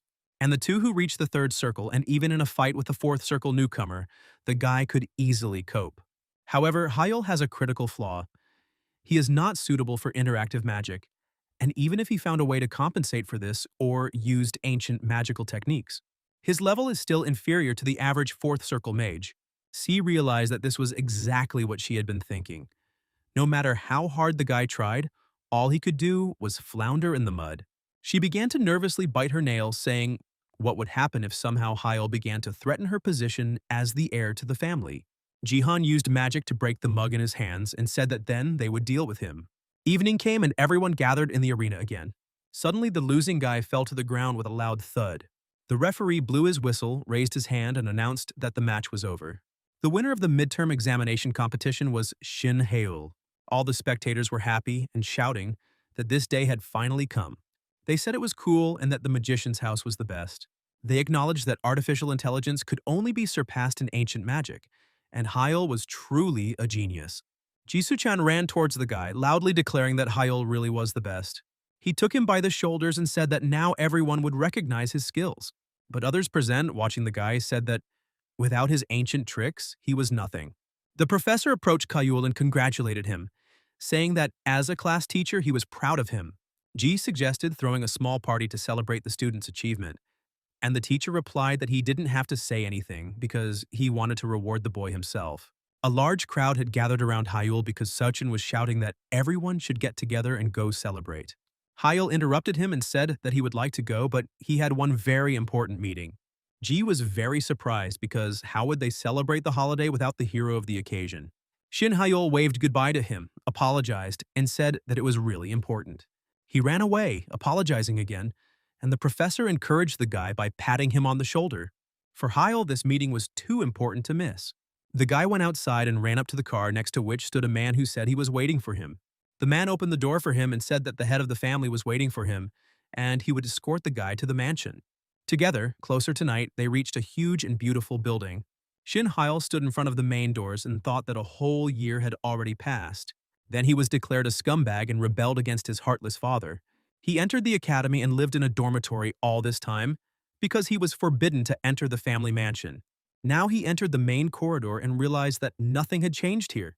His gaze fell on the other doors, behind which was his father's office. He remembered Inhyuk's eyes burning with contempt and hatred. Shin Haeul has finally returned after a long absence. After waiting for a few seconds, he knocked on the door 3 times. Behind the door, a man in a black suit sat at a table, looking at documents, and told the guy to go through. The door creaked and Hyul saw a familiar room. The guy bowed and noted that they hadn't seen each other for a long time. The father still indifferently told the boy to sit down. When his son sat down in front of him, he said that he had already come to terms with his failure. His speed of manifestation was extremely slow, and the formula would dissipate as soon as he lost concentration. What can we say about combinations of charms if he only showed himself to be a talentless and unsuitable candidate? But everyone recognized his outstanding talent, so his father wanted to direct him in a scientific direction. Of course, this time he didn't expect anything, and thought it was just a cry of despair from a worthless loser. Shin Hyul replied that he understood everything. The father said that when he saw the article, he decided that it was a good opportunity, and that faced with humiliation and another defeat, the boy would come to his senses. But the son completely destroyed his expectations and was able to overcome the lack of incompatibility. Moreover, he managed to go further and created his own unique modification of magic. The man smiled broadly and admitted that this round was definitely Hyul's victory. His prowess and skill in battle are well worthy of the title of a true and respected wizard. The guy, not hiding his emotions, jumped up from his chair and happily thanked his father. The man firmly stated that from now on, their entire family would fully support him. The son can ask for whatever he needs for his studies, and all restrictions associated with the Shin mansion are lifted. As a rightful heir, the boy must use his powers for the glory of their family. Hyul's eyes lit up, a genuine smile appeared on his face, and he was truly happy. Inhyuk said there was one last warning. If the guy starts to slip again or stays in one place for a long time, then the man will personally destroy his magic circle. As expected from father, this pressure from an 8th circle sorcerer was truly terrifying. But this was his last chance, and so he agreed to this condition. Inhyuk replied that it was great and asked his son what his goal was. In the past, he seemed to want to lead the Shin family. Jihan, Sei, Minhyuk, and Minji were still far behind their siblings. The guy replied that, as he said, he was not giving up his position as head of the family, and this was the final decision. First, he would force everyone here to acknowledge him, and his father asked how he would do that. Hyul put a piece of paper with writing on the table and said that the World Magic Olympiad would take place in 2 months. The most outstanding personalities from all over the world will gather and take part in it, and Kyle will bring her father a gold medal. The Magic Olympiad, open only to students under 20, is held every year and is a dream arena for those who want to attract the attention of the world. It is famous for its level, which is not inferior to competitions of adult wizards. Father said that at their level, the 100 countries' most outstanding achievement was the silver medal that the Blue Magic Tower's Lord once won. Kayul understood how impossible it was to fulfill his promise of a gold medal, since this was a World Olympics. But his father still asked. The guy replied that yes, so he would have a request. For 2 months, until the competition begins, he asks that his brothers and sisters not interfere with him. The desperate guy used a gold medal he might never get as a means to gain immediate protection. Inhyuk would have refused under any other circumstances, but he smiled and said that it sounded tempting. The next day came and the sky was clear and the birds were singing. Hayul was lying on the floor with mountains of books around him, and he was sleeping. But as soon as the morning rays of the sun came through the window, he woke up. As soon as he returned from the family mansion, he began searching for the next challenge. Although the guy had only just completed the conditions for the second round, he was already impatient to move on to the third, and to do this he needed to pass the second test. But he didn't have a single clue because the book turned out to be empty. The only hope was resonance. If he can upgrade it to the level of a second magic circle master, to reach the second test the guy will pour mana into it, causing it to flow according to the principles of resonance. Hyel had already done this with the Heart's Call circle and thought that the resonance circle was somehow connected to it. He began to cast a spell, creating 2 loops, red and blue, that intertwined and hoped that it would work. The loops lit up, flew up to the book, and stuck to it. But nothing happened, and he decided that a short walk would help clear his thoughts, so he went outside. He enjoyed the fresh air and realized that sometimes it was enough for clear thinking. After his walk and breakfast, he decided to delve deeper into the secret of resonance. But suddenly, someone from behind shouted at him to watch out. Kayul turned around in surprise and some object flew past him. Before he had time to come to his senses and do something, a bag flew into his face. A girl ran up to the guy and asked if he was okay, and the guy replied that he was in pain. He removed his hand from his face and realized it was Adela. They were walking down the street together, and the guy asked how it happened that a plastic bag was thrown at him. Adela explained that she was giddy with anticipation of drinking the banana milk, and the bag simply slipped out of her hands. The guy said that he understood everything, and she began to apologize and bow. Hyel said that it was okay because at least he got banana milk for free. He asked her if she only drank it, and the girl replied that of course she did, because it was the best invention of mankind. They drank milk together, and the girl said that she heard that Hyel had gone home. The guy confirmed that yes, yesterday he was officially given back all his rights as the family heir. Adela smiled and asked if he was happy, and if that meant he still dreamed of becoming the head of the family. Shin was surprised and asked if he had really said that before. The girl remembered her childhood and said that yes, he often mentioned it. Kyle replied that no, it was no longer his dream. Adela wondered if he had finally accepted reality. She added that there are many other worthy candidates in the House of Magicians, and it is not easy to become the head. Hyel didn't understand why she was saying that because his dream wasn't just to get the House of Magicians. He also wants to become the head of the Magic Tower. Or even worse, he wants to conquer the top of the entire magical world, and this is his goal. Adela, thinking about this, replied that it was some kind of unattainable goal, especially for someone who has gone through the same path as he has, because it is clearly not an easy one. At this time, in the family mansion of the House of Magicians, C was nervously biting her nails. She asked her older brother what was wrong with him and whether he wasn't worried at all. The boy replied that he was sure his father had his reasons, but he himself cannot believe that his father set such conditions. Recently, they both came into his office and asked why the man had called them. Inhyuk said that he knows them well, so he will have to give the guys a direct order. For the next few months, they must not even think about touching Hyul. Sia was furious and tried to say something, but her brother stopped her. She asked her father if he was saying this for a reason or not. Inhyuk replied that he was sure they knew. Hyul had been officially accepted back into the House of Magicians. His value is small because the guy has not participated in family affairs for a whole year. It might take him a couple of months to adjust again, and not just 2, perhaps, will want to stop him. exerting pressure to a certain extent so that the guy does not encroach on the place of the head of the family. Jihan smiled and said that he understood everything and asked if anything else was needed. The father replied that no, they were probably tired and should go and rest. C asked her older brother why he didn't even argue, but the guy's face was distorted with anger, and he said that it still wouldn't have changed anything.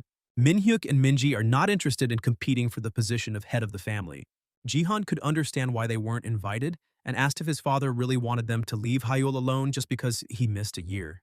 Surely his father told the boy to somehow make up for lost time, since Hyul is aiming for the place of the heir, because such protection is provided only to younger children under 16 who have received their artificial intelligence chips. Hyul was already 17, which meant he didn't fit into that category, and Jihan wondered why his father had demanded such a thing.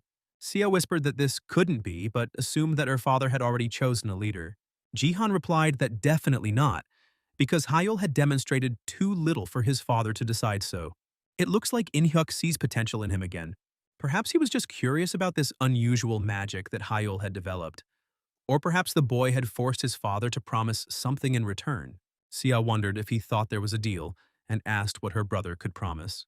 Under normal circumstances, her father would never do this, and she simply doesn't have enough anger towards her brother. It seemed she would have to call off all the people she had introduced to spy on Hyul, and Jihan replied that she would, unless they wanted their shadows gutted. The shadows are the father's personal spies, a secret organization working for the family, and these people are good at everything from infiltration and espionage to protection. The elder brother remembered that, by the way, he had already recalled his observers. C asked what he intended to do next. The guy explained that he would go first and the girl rarely takes direct part in anything, but he himself did not like the idea of being inactive for 2 months. If Hyul did agree on something with his father, it could be dangerous and he needs help from the Black Magic Tower. At the academy, the professor said that everyone had successfully passed the midterm exams and praised everyone. She asked for applause because he was very proud that a student from their class took first place. It was Shin Hyul, and upon hearing his name, the boy stood up and everyone began to whisper. The professor congratulated him, saying that it was safe to say that he was the best in the country among his peers. And since the guy's in first place, why not try to hold him over the next few months to take part in the World Olympiad? Kyle replied that this is exactly what he will strive for, and his classmates whispered that they didn't believe what he said and considered their success to be some kind of trick. But he was already pretending to be someone unknown. They laugh, saying that 2 months will be enough for him, and advise him to keep his pockets wider because he's leaving in a week. Everyone thinks that he will definitely lose his grip soon. Jisoo-chan stood after class, stretching, happy that it was all over. 8 theoretical pairs are difficult, but Hyul replied that from tomorrow onwards there will only be practice. It will be no less difficult, but physical activity certainly won't hurt him. He said that Ji was clearly out of shape. Suchin didn't understand how that was possible because he would definitely beat the guy in magic. And now he's not weak in magic either. Hyul, leaving, said that if a guy doesn't like something, he just has to work on his weaknesses. Ji jokingly said that he would pump himself up and punch the guy in the head. Hyul didn't believe it and suggested that maybe he could take some food to the gym and they could work out there. Jai made a displeased face and the guy asked what was wrong with him. And the blonde replied that it wasn't that he didn't want to, it's just that he wasn't feeling very well today. Kyle tensed up and said that his friend should tell everything as it is, and if not, then no. Ji said he would be honest. He hates training and just doesn't like training with Hyul. Because, frankly speaking, the guy really scares him, and in fact, everyone thinks so. Here, Kyle is already in the training hall of the Obelisk Academy in sportswear, all sweaty, squatting with a very heavy barbell. And he can't understand what's wrong with Suchin because he just wanted to remind him about the importance of training. All the people watched the guy, not understanding who he was, and wondered if a person was capable of lifting such a weight, and then they found out that he was a second-year champion. Hyul put the barbell down and thought that he had been so focused on learning White-Anir's magical style that he had completely neglected physical exercise. He drinks his cocktail from a straw and thinks that this was also said in Adred. Since the infinity circle circulates throughout the body, physical training can improve it. In a healthy body, there is a healthy circle, and they are interconnected. If a guy trains both magic and physical fitness, he will have the body of his dreams. Hyul headed to the training room where he was surrounded by 3 panthers. They had 3 eyes that sparkled, sharp claws and 2 tails. When they attacked, the guy jumped aside, and then he used his magic, and beams of water passed through one of the panthers. When the other two attacked him, he ducked and they bumped heads. After that, the guy used the magic flame volcano, and a fireball appeared in his hand. A few seconds later, he flew into one of the panthers, and it disappeared. Before the third panther could attack, it also disappeared. They announced to Hyolu that the practical training with monsters was over. The professor sat nearby, looking at the tablet and looking for the result. He declared it a perfect score, and the boy thanked him. After that, he sat down in the corridor where there were several people and looked at his hand. Thanks to the infinity circles, his physical capabilities increased by at least 1.5 times. Once he reaches the third circle, it will be even better. So he wants to strengthen the circle of infinity as much as he can. Hyul tried to concentrate. Magic was hovering around him. The circle of resonance and 2 streams of mana were spreading along his entire body. Now we need to reduce vibration and flow deviation by 12.25% and 4.63% respectively. Align the flow of the Heart's Call circle to 8.9%. The guy tried a little more but immediately got tired and stopped. The synchronization was 99%. And in the end, this 1% is not given, no matter how much you try. But the guy is obliged to bring the second circle to perfection, and he will definitely succeed. Kayul put on his headphones in the evening and went for a run down the street. Suddenly, as he turned the corner, an unknown figure met him and tried to hit him. Hyul reacted instantly, and despite being very surprised, he dodged. He stood next to him and asked the stranger who he was. When the moonlight hit the stranger's face, the boy immediately recognized it as Baek Sa-hyuk. But the guy tried to strike again and Hyul dodged. Baek Sa-hyuk took off her mask and said that he was wriggling like a rat. Hyul, like a professional, picked up the earphone he dropped and asked what was wrong, since it was the weekend and shouldn't he have gone home. Hyul smiled and sarcastically asked if it was not that Sa-hyuk didn't want to go, but that he couldn't. It was probably because the guy was on probation and Sa-hyuk told him to shut up. Kayul laughed because the guy used to intimidate everyone with his father, but now he is afraid of him, or because of his failure he does not want to show himself to his family. The guy started laughing at his interlocutor, and he couldn't stand it. Started casting a spell and ordered him to shut up. Hyul was shocked that the guy was going to do magic on the street just because of a couple of harsh words. But Sa-hyuk could no longer be stopped. He was angry and ran towards the enemy. However, the guy turned out to be more agile and stopped Sa-hyuk by the hood and hand. He didn't have time to react in any way because Kayul turned him face down. Hyul sat on it, considering the situation a good opportunity for himself. The police arrived and detained Sa-hyuk, who was screaming to be let go because he had to teach the boy some manners, but he was told to calm down and come with them to talk later. Hyul explained to the man that he was forced to somehow subdue him because he tried to attack him with combat magic. The CCTV camera must have caught it. He couldn't believe that Sa-hyuk would dare to perform magic in a public place. The man said that they would announce the details tomorrow at the academy, but now it was late and it was better to return to his room. People tried to push the guy into the car, but he resisted. Hyul thought that it would be nice if Baek Sa-hyuk continued like this. The next day, almost all the students gathered near the news board where it was written that Sa-hyuk was caught using combat magic on the street. But he received a 10-point penalty, and everyone wondered why it was so low, since that would usually result in suspension from classes. Hyul thought the 10-point penalty was not surprising. The Beck family was influential and at one time donated a significant amount to the academy. Therefore, they could count on special treatment, and the academy would hardly risk severely punishing their son. He will probably hear enough moralizing to last him the rest of his life. Baek Sa-hyuk was talking on the phone with his father outside the academy, and his father was calling him names. The boy apologized, and his father shouted that he had asked him to keep a low profile until graduation. The man complained and asked if it was really that hard. He said that if the family didn't get the title because of him, he would be held responsible for it. Sa-hyuk replied that he understood, and his father hung up. The guy got really angry and threw the phone at one of the columns. His eyes were burning, veins stood out on his face, and he blamed Shin Hyul for everything. He stomped on the phone with his foot and called the guy an obnoxious scumbag. Suddenly, the teacher came up to him and said that the boy seemed to be full of envy. Baek Sa-hyuk realized that it was Instructor Smith and asked if he couldn't do that. The man replied that one can love or hate, because it is a person's right to choose. But he asked if the boy was not thirsty for real revenge. He said that he must take revenge on Shin Hyul. Kayul sat at the table in his room at night. He thought that Sa-hyoku had probably already been reprimanded, and that would only play into his hands. The boy looked at his phone and saw that he had received a message from his father. The man wrote that the contract with the Back family was made in exchange for them turning a blind eye to the incident, receiving 3% of the income from their magic stone mines. He called his son a good boy and wrote that if he needed something, he just had to say so. In order for the Beck family to receive an official title, they needed good relations not only with the academy, but also with other influential families. Therefore, they were forced to take extreme measures because the victim of the incident was Hyol. But he was not a simple man, but a direct heir to the House of Magicians. So the Beck family wanted to hush up this issue at any cost. And the 3% of the income from their magic stone mines was a very valuable asset, showing how important an official title was for any clan. The title was a sign of prestige. For example, the Divine Guardian clan had the title of Mystical, and the Wei clan had the title of Mysterious, and the title made the clan outstanding. In fact, Hyuk was now the family's scholar, and with his level of skill, he posed no threat to the boy. Hyul decided that it was time to stop playing Santa Claus and handing out gifts, and to return to working on resonance. And the next day, he came to the academy. The academy appeared to have stepped up security measures following the recent incident. Suddenly, Instructor Smith came up to him and called him. At first, when Kayul turned around, the man just looked at him strangely and remained silent. He said that he had noticed long ago that perhaps Wayul did not like him.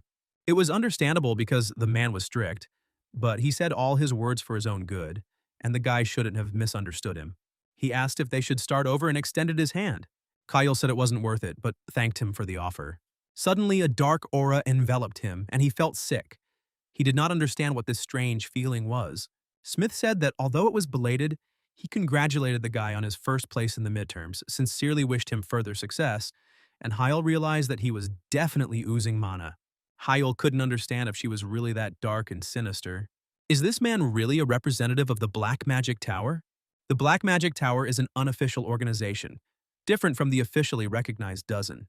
It is a group of criminals with impure intentions, led by a magician who calls himself the King of Black Magic. Hyul was completely shocked by the thought that his instructor could be connected to this man. This meant that there could well be other minions of the Black Tower within the walls of the academy, but it was unknown since when.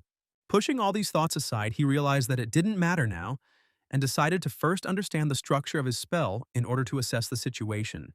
Hyul saw the formula of these spells in front of him, examined it, and realized that it was familiar to him because it was mind control magic. However, his brain was immune to the effects of the mana's will. This means that Instructor Smith's mind control simply won't work on him.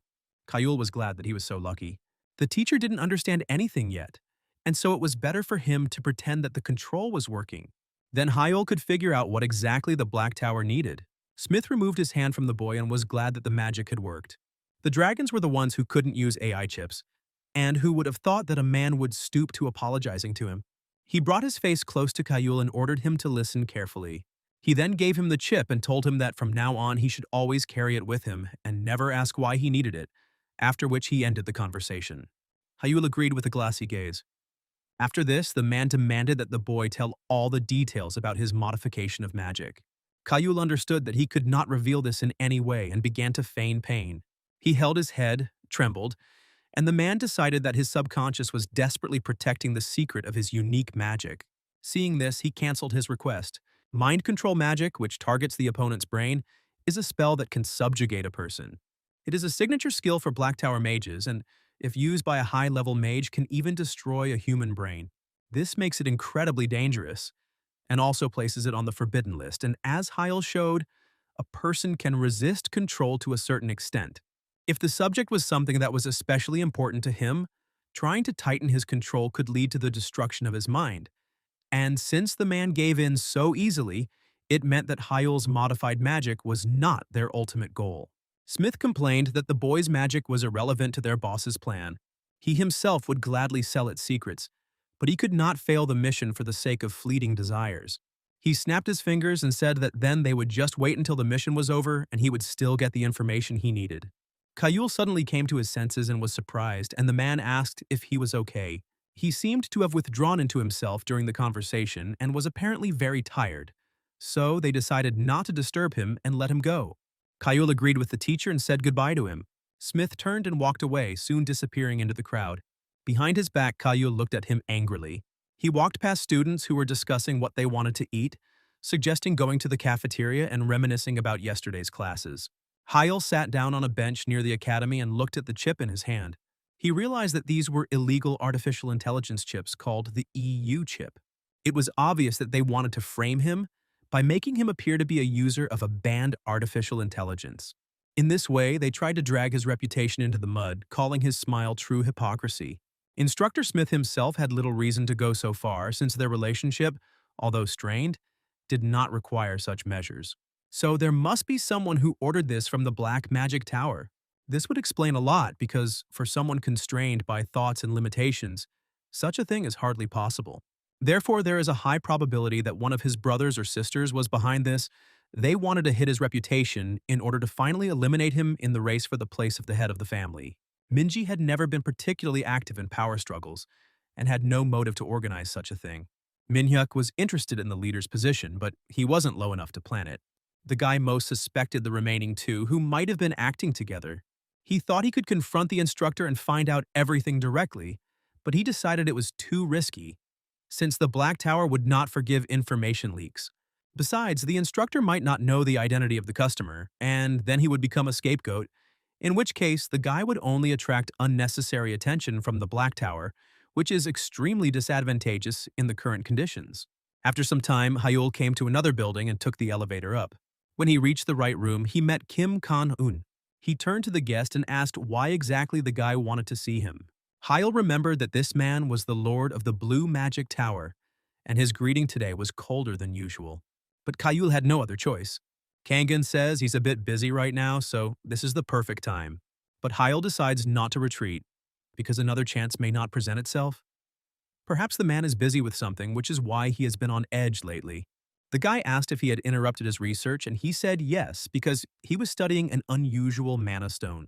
It took longer than he expected, and Shin looked away in surprise. On the table, on the pillow, lay an elemental stone. Hyul immediately realized that this was a good opportunity. They sat down together, and Cannon told the guy to get down to business quickly. He asked what was so important that he wanted to communicate that he insisted on an immediate meeting, and definitely face-to-face. It seemed to Hyul that the man was irritated to the limit, and no matter what he said now, he was unlikely to agree to cooperate. He decided that they needed to come to some kind of agreement, and said that before they got down to business, he would like to share his knowledge. It was about the stone that the man was examining, the elemental stone. Cannon was very surprised. Does he really know anything about these stones, since their name has not even been officially revealed yet? Hyul had to choose his words very carefully, and the boy said that he had in no way been spying on the Blue Magic Tower. Cannon asked how he knew about it then, and the guy replied that it was simple. He took a stone out of his bag and said in a reserved tone that he had one of those rare specimens. Cannon jumped up from the sofa abruptly, his face expressing genuine surprise and even slight disbelief. Hyul calmly explained that it was a perfectly tuned elemental stone of the highest quality. Cannon, still in shock, asked if he was able to personally and completely build this stone himself. Hyul confirmed without hesitation that yes, it was he who created it with his own hands. The man couldn't believe that he could do this, and he thought that he must be joking. James Pillar, the famous master of magical engineering from the Red Magic Tower, and the elite engineers from the Blue Magic Tower, who had been working with magical stones for many years, were unable to figure them out. Even Cannon himself, who is called the world's expert on magic stones, was unable to organize the flows of mana. And now they tell him that a simple student was able to cope with this. Cannon didn't believe it and asked if the guy was just lucky enough to set it up. The guy replied that yes, he believed that only the Lord of the Blue Magic Tower could help deal with such material, so he brought it with him. Cannon asked if Hyul wouldn't explain how exactly he had set it up. The guy said that he himself doesn't know it. It just happened by itself, and that's all he can say for now. Cannon replied that it meant that he got it by chance, set it up by chance, and was simply a lucky guy. But he added that any magician has the right to his secrets. He did not interrogate further, and Hyul thanked him for this. Cannon asked for the stone to take a closer look and realized it was a perfectly attuned mana stone that supported all four elements at once. Cannon returned it back and asked if he had brought it to create an artifact. Hyul agreed and admitted that he brought it for this very purpose. The man asked what kind of artifact he wanted. An item of clothing, jewelry, or perhaps a weapon. Hyul said that as long as the stone could enhance the effectiveness of elemental magic, anything would do. The man replied that he understood, but stones of such high quality require other high-quality materials. It could be expensive, and he asked the guy if he was ready for it. Cannon immediately apologized because a direct descendant of the House of Magicians was sitting in front of him, and he would present the bill to his father. Hyul said that there was no need for that, as he did not want his family to know about the artifact. Cannon called him a sly man and asked how he was going to pay then, since the amount would be huge. He asked if he could pay it out of his own pocket. Hyul replied that no, but he had something in return and another way to pay. He offered to attune all the elemental stones for them if they wanted, and to do it right in their presence. Cannon asked if the guy really meant to say that he was ready to reveal the tuning method to him. He laughed because it sounded tempting, and said that it was more than enough to pay, and frankly, they would even be in debt. Hyul asked if he could then ask for one favor. The man asked what particular service he wanted and whether it was relevant to the agenda. The guy took an object out of his bag and handed it to the man. Cannon took it and realized that it was an EU chip, a banned artificial intelligence, and wondered where the guy got it. Hyul clasped his hands and said that there was a mage from the Black Magic Tower in the academy, and he handed this to him. He assumed that a criminal group was operating in the Obelisk Academy and asked for help in getting rid of them. Already at night, the car took Kayul to the place designated for him. He leaned over and thanked the girl behind the wheel, wishing her a safe journey. Cannon's assistant nodded, said that they would meet next time, and left. After taking a shower, Hyul lay down tiredly on his bed. He was lucky because who would have known that Kim Kan-eun was researching elemental stones? Thanks to this, the boy will receive an artifact that even his father will not know about. In fact, he had wanted to use the 3% of shares he had received from the Beck family as a bribe in the negotiations. But now they had been saved. It was very good, and the guy's eyes began to close. He hoped that everything would work out. Earlier, Cannon, sitting in his office, could not believe that the Black Tower mages had gotten so close. They settled inside the Obelisk Academy, famous for its security system. The only evidence was an illegal AI chip, and the guy asked if that was too much to ask. The man smiled and said that under any other circumstances, the Blue Tower would not have taken seriously the testimony of a student with a tiny piece of evidence. But he agreed and decided to take a risk and start investigating this case. Kayul walked down the hallway and talked to a man who asked if he was there, to which the guy answered in the affirmative, and everything went according to plan on his subscriber. Hayul entered the elevator and was told not to worry. After all, if the information is correct, the Blue Magic Tower will not make mistakes. The guy was already riding in the elevator, saying that he understood everything, trusted the man, and they decided to call each other later. Kayula was greeted by a servant, and the guy walked along the red carpet. He said that here he was and greeted his brothers and sisters. Shin Minji, the second daughter of the House of Magicians, was happy because she hadn't seen Hyul for a long time. The guy replied that yes, and the girl hadn't changed at all, and she asked if it was a compliment, and he confirmed it. Minji noticed that the boy had grown up and might soon outgrow Minhyuk. The second son of the House of Magicians, Shin Min-hyuk, told the girl to stop, laughed, and added that she would jinx it. He put his hand on the guy's shoulder and said, "Welcome," admitting that it was a bit silly to be happy about it, but he was genuinely glad to see him. Kayul thanked his brother and thought that he was as honest as always. Minji began to scold her brother for constantly speaking without thinking, and the man did not understand what he said wrong. Kayul turned to his other relatives and said that they had not seen each other for a long time. Jihan and Si were sitting at the table. The first son of the House of Magicians, Shin Jihan, noted that his brother had matured and his face was no longer so childish. The first daughter of the House of Magicians, Shin Sia, called the guy her youngest and also said that they hadn't seen each other for a long time. Outwardly, she was all smiles, but in reality, she was ready to eat Kayul alive, and he was sure that there was a villain among them, as he thought. Jihan raised his glass, invited everyone to sit down, and said that they should talk over food. He wondered why the younger one had gathered them all here. Kayul replied that there was no particular reason. He just wanted to see his brothers and sisters again after a long separation. Sia was surprised that he actually called them for that reason alone, even though they were so damn busy.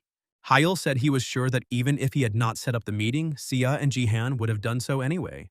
Si got angry, got up from the table, and asked how he could talk to his elders like that. She added that they needed to have a frank talk and find out what he was up to. Kayul didn't understand what she was talking about, and the girl told him not to act like a fool because he was going to fight for the place of head of the family. Kayul asked what would happen if he said he wasn't going to, and whether his sister would believe him. Si replied that, of course, she wouldn't believe it. So why all these questions? Jihan told his sister that she shouldn't have asked about it because actions speak louder than words. He then asked his brother if he had invented a new magic and offered to share the details of the modified magic. Hyul decided that this was a good move, and the request to share knowledge was a kind of test to see if he was a candidate for the position of head of the family, but they would not be able to drive him into a dead end.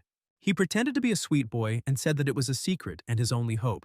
He shed a small tear, because as a human incompatible with artificial intelligence, he couldn't just rip his lifeline on everyone, and the competition had nothing to do with it. Minji also shed tears and said that in that case there was nothing to be done, because this was her brother's only hope. She wiped away his tears and the boy thanked her for her understanding. Minhyuk laughed, raised his glass and said that talking about competition was pointless, and it would be better for his brother to tell how he lived all this time. Minji agreed, and added that she also wanted to listen to her brother's story. At this time, Jihan and Si were talking to each other.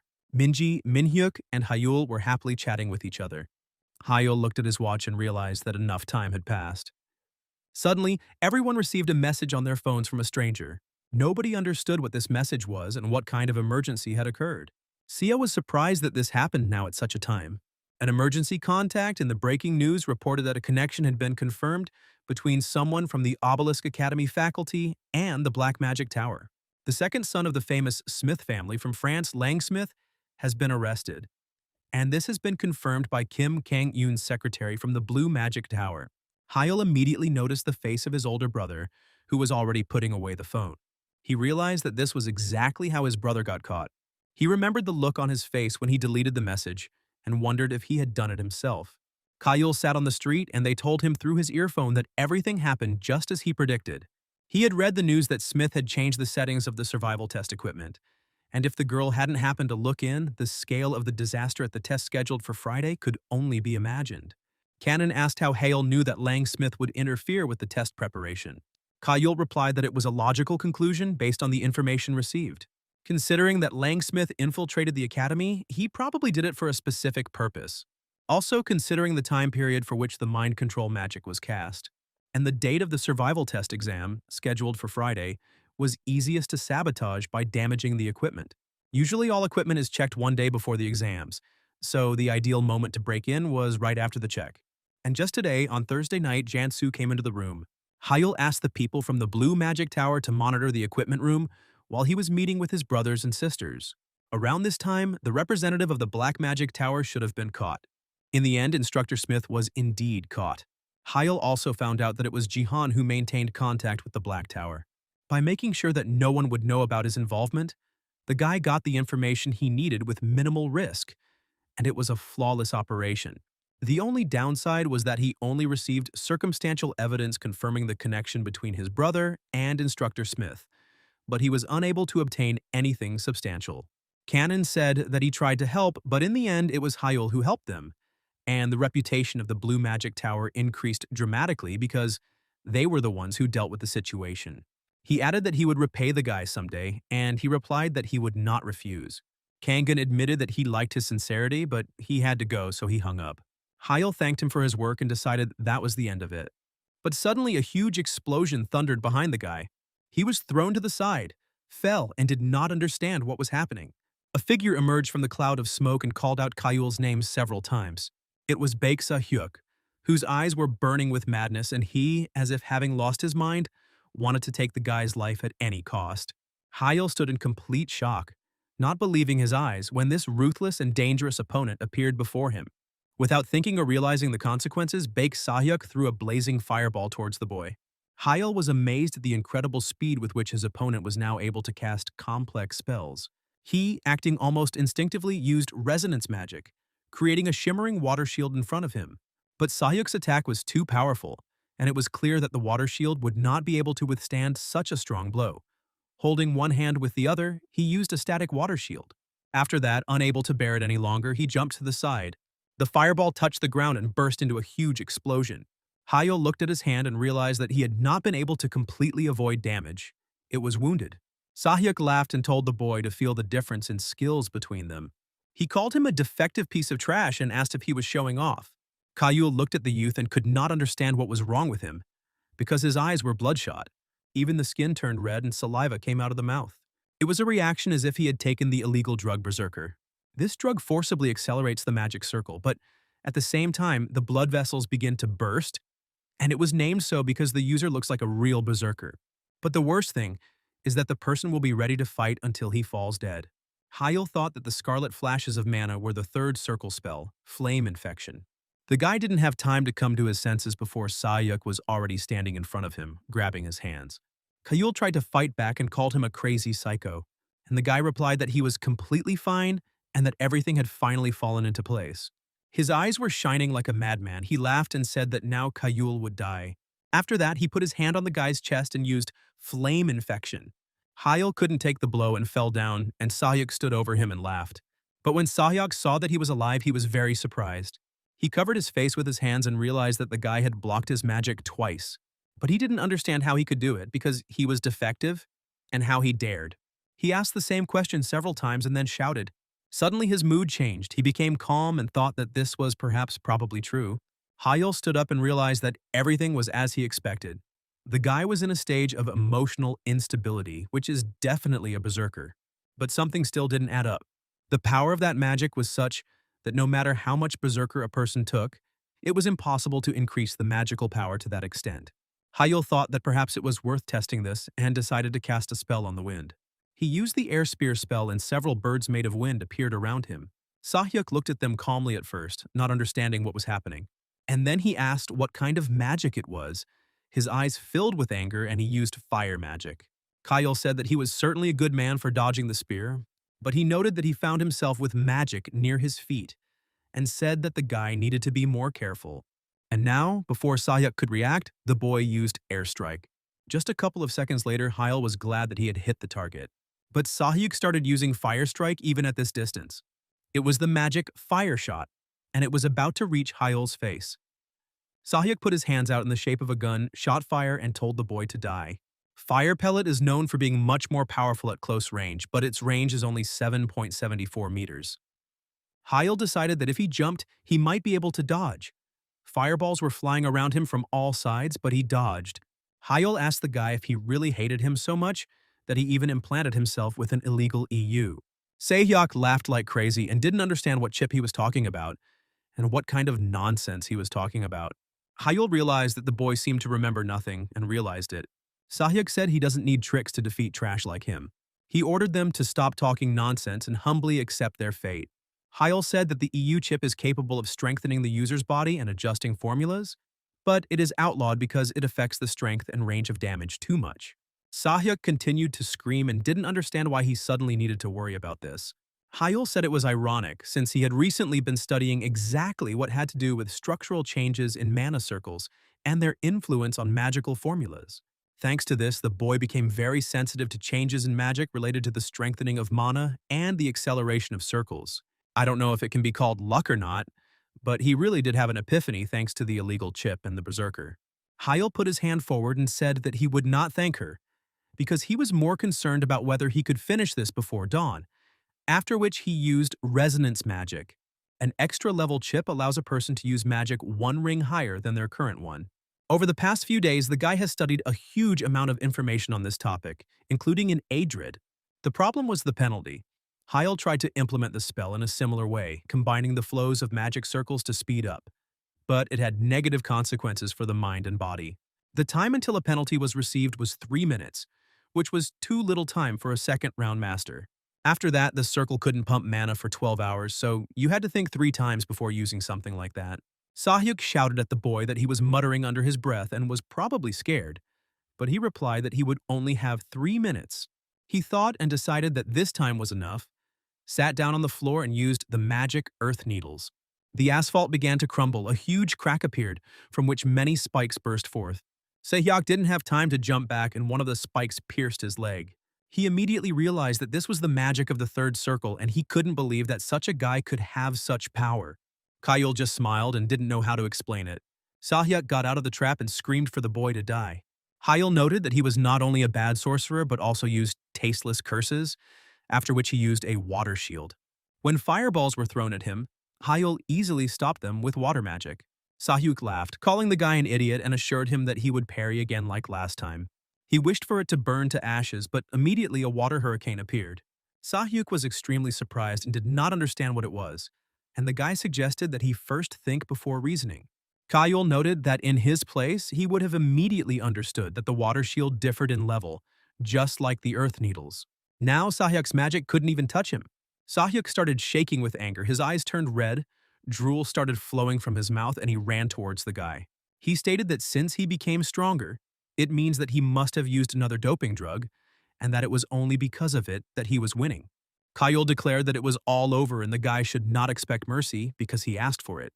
He stepped on the asphalt and the floor surface around him turned into a thin layer of water, and then used darkness blindness magic. Everything around Sahyuk was plunged into darkness. He could hardly see anything and did not understand what was happening. Hyul thought that if the boy had been less obsessed with murder, all of this could have been avoided. Sahyuk began to panic, demanding that the enemy stop running and come out because he was supposed to attack, not hide. At this time, Kayul whispered a spell, combining the earth binding and the air binding. Chains flew from all sides and tied up Sahyuk, who immediately recognized this magic. An unknown liquid rose from the ground, wrapped itself around his legs and hardened. Hyul said that it was already late, and the last service he would render was to set him on the right path quickly and with maximum comfort. Sahyuk yelled at the guy to stop talking so much because he wasn't done with him yet and was blaming him for all his problems. Hyul replied that even if it weren't for him, Sahyuk would still have found someone to blame. He recalled that he knew why such chips were outlawed, in addition to their harm to health. Hyul reached up to his neck and touched the chip, sending a short pulse of mana into the overheated mechanism. He asked what it was like because even under the influence of a berserker, the pain must be unbearable. Sahyuk cried, spat, coughed, and begged to stop.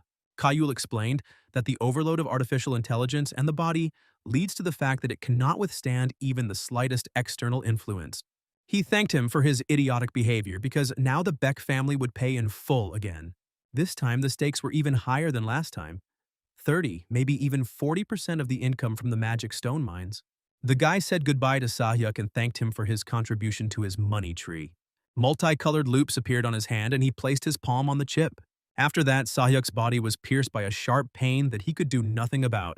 Now he was lying on the floor with steam coming out of his neck. Kayul picked up his phone from the floor and made a call. He greeted his father, who asked him why he was calling at such an hour. Kayul reminded that his father saw everything and should not pretend. Despite the late hour, the absence of students on the street seemed too natural since even the police were not visible, although they made a lot of noise. The father tried to justify himself by saying that the students could have simply hidden, and his ability to stop the police did not mean that he did so. Hyul noted that many people could have stopped the police, but only his father would have watched the fight while anyone else would have intervened or stabbed him in the back. Moreover, thanks to their agreement, his brothers and sisters could not spy on him.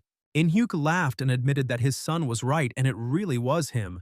The bushes nearby began to move and a dark figure emerged from them. Father said that he had assigned Seok-hyun to Hyul. The men in black surrounded Sahyuk and began to examine him while Hyul stepped aside. His father asked him why he was calling if he already knew about the surveillance. Kayul admitted that he just wanted to show off his third lap. In-hyuk replied that he didn't remember any significant achievements recently and asked if he had been hiding the third circle of magic from the beginning. Hyul confirmed that this was indeed the case, but in fact it was a lie, since he was only using the acceleration of the resonance circle for short-term amplification. He said that he still lacked strength, and if his brothers and sisters found out that he owned the third circle, it would be bad. The pressure from Jihan and Sia will increase dramatically. However, he has one more thing, as Seok-hyun used a soundproof barrier and Lucy's magic to isolate them from the surrounding people. Now he noted that this was not a bad measure, and said that he had sent a car and they should return home and spend the night there today. Kayul thanked him and said that they would see each other no later, after which he hung up. Suddenly, a smile appeared on In-hyuk's face, and then he laughed. He thought he didn't know what his son had been doing for the past year, but his confidence was impressive. Hyul turned to Seok-hyun, noting that they hadn't seen each other for a long time. The guy, without wasting any time, took off his mask and said that it was a really long time ago. He apologized and promised to quickly heal him, using magic to heal the small wound on his face. He provided first aid and left the rest to the staff of their family.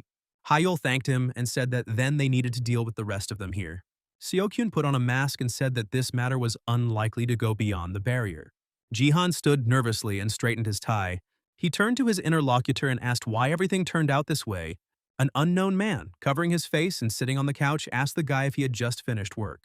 He already thought that it would last all night, although he liked the sofa, and Jihan realized that this was a man from the Black Tower. The man said yes, but that was not the point, and expressed surprise that the Blue Tower had intervened and messed up all their plans. Since it was hard to work when people were arrested before the case even started, Jihan, hearing the man's laughter, was furious and asked if there was any reason to laugh in this situation since the tower promised that everything would work out. He wondered if their promises were worthless or if they wanted to destroy him. The man apologized, explaining that he often laughs on his own, and said that since the mission had failed, the money would not be returned, and all evidence would be carefully removed. All this is done for the sake of the client, so there is no need to worry about information leakage. Lang Smith would never see the dawn again, but Jihan replied that he did not care about his life. He is more concerned about the illegal AI chips he gave to Hayul and Sahyuk along with the Berserker, and asked how they plan to deal with it. The man replied that the boy shouldn't worry, since Baek Sahyuk was no longer capable. Jihan was surprised and asked what this meant. The man explained that it appeared he had attacked Kayul's dog. Because of this, he is now hardly distinguishable from a walking corpse due to the side effects. Jihan said that this nonsense did not bother him and asked what was wrong with Hayul. He replied that he might be slightly injured but was otherwise fine. And Jihan began to get angry, suspecting that the man was simply distracting him, but he stated that he was only stating the facts. Jihan realized that his brother had managed to defeat Sahyuk, who was under the influence of Berserk and the chip at the same time. The man smiled and said that everything was correct. But that was not all. When Baek Sahyuk attacked the boy, it was unknown whether he did it for observation or for protection. Mr. Seok-hyun appeared there and immediately cast a soundproof barrier and illusion magic. The man was unable to watch the fight to the end, but noted that it was exciting. Jihan realized that the shadows were involved and asked the man if he knew since when Seok-hyun had been accompanying his brother. The man said he first noticed it when Jihan and Hyul's paths crossed, but he wasn't sure.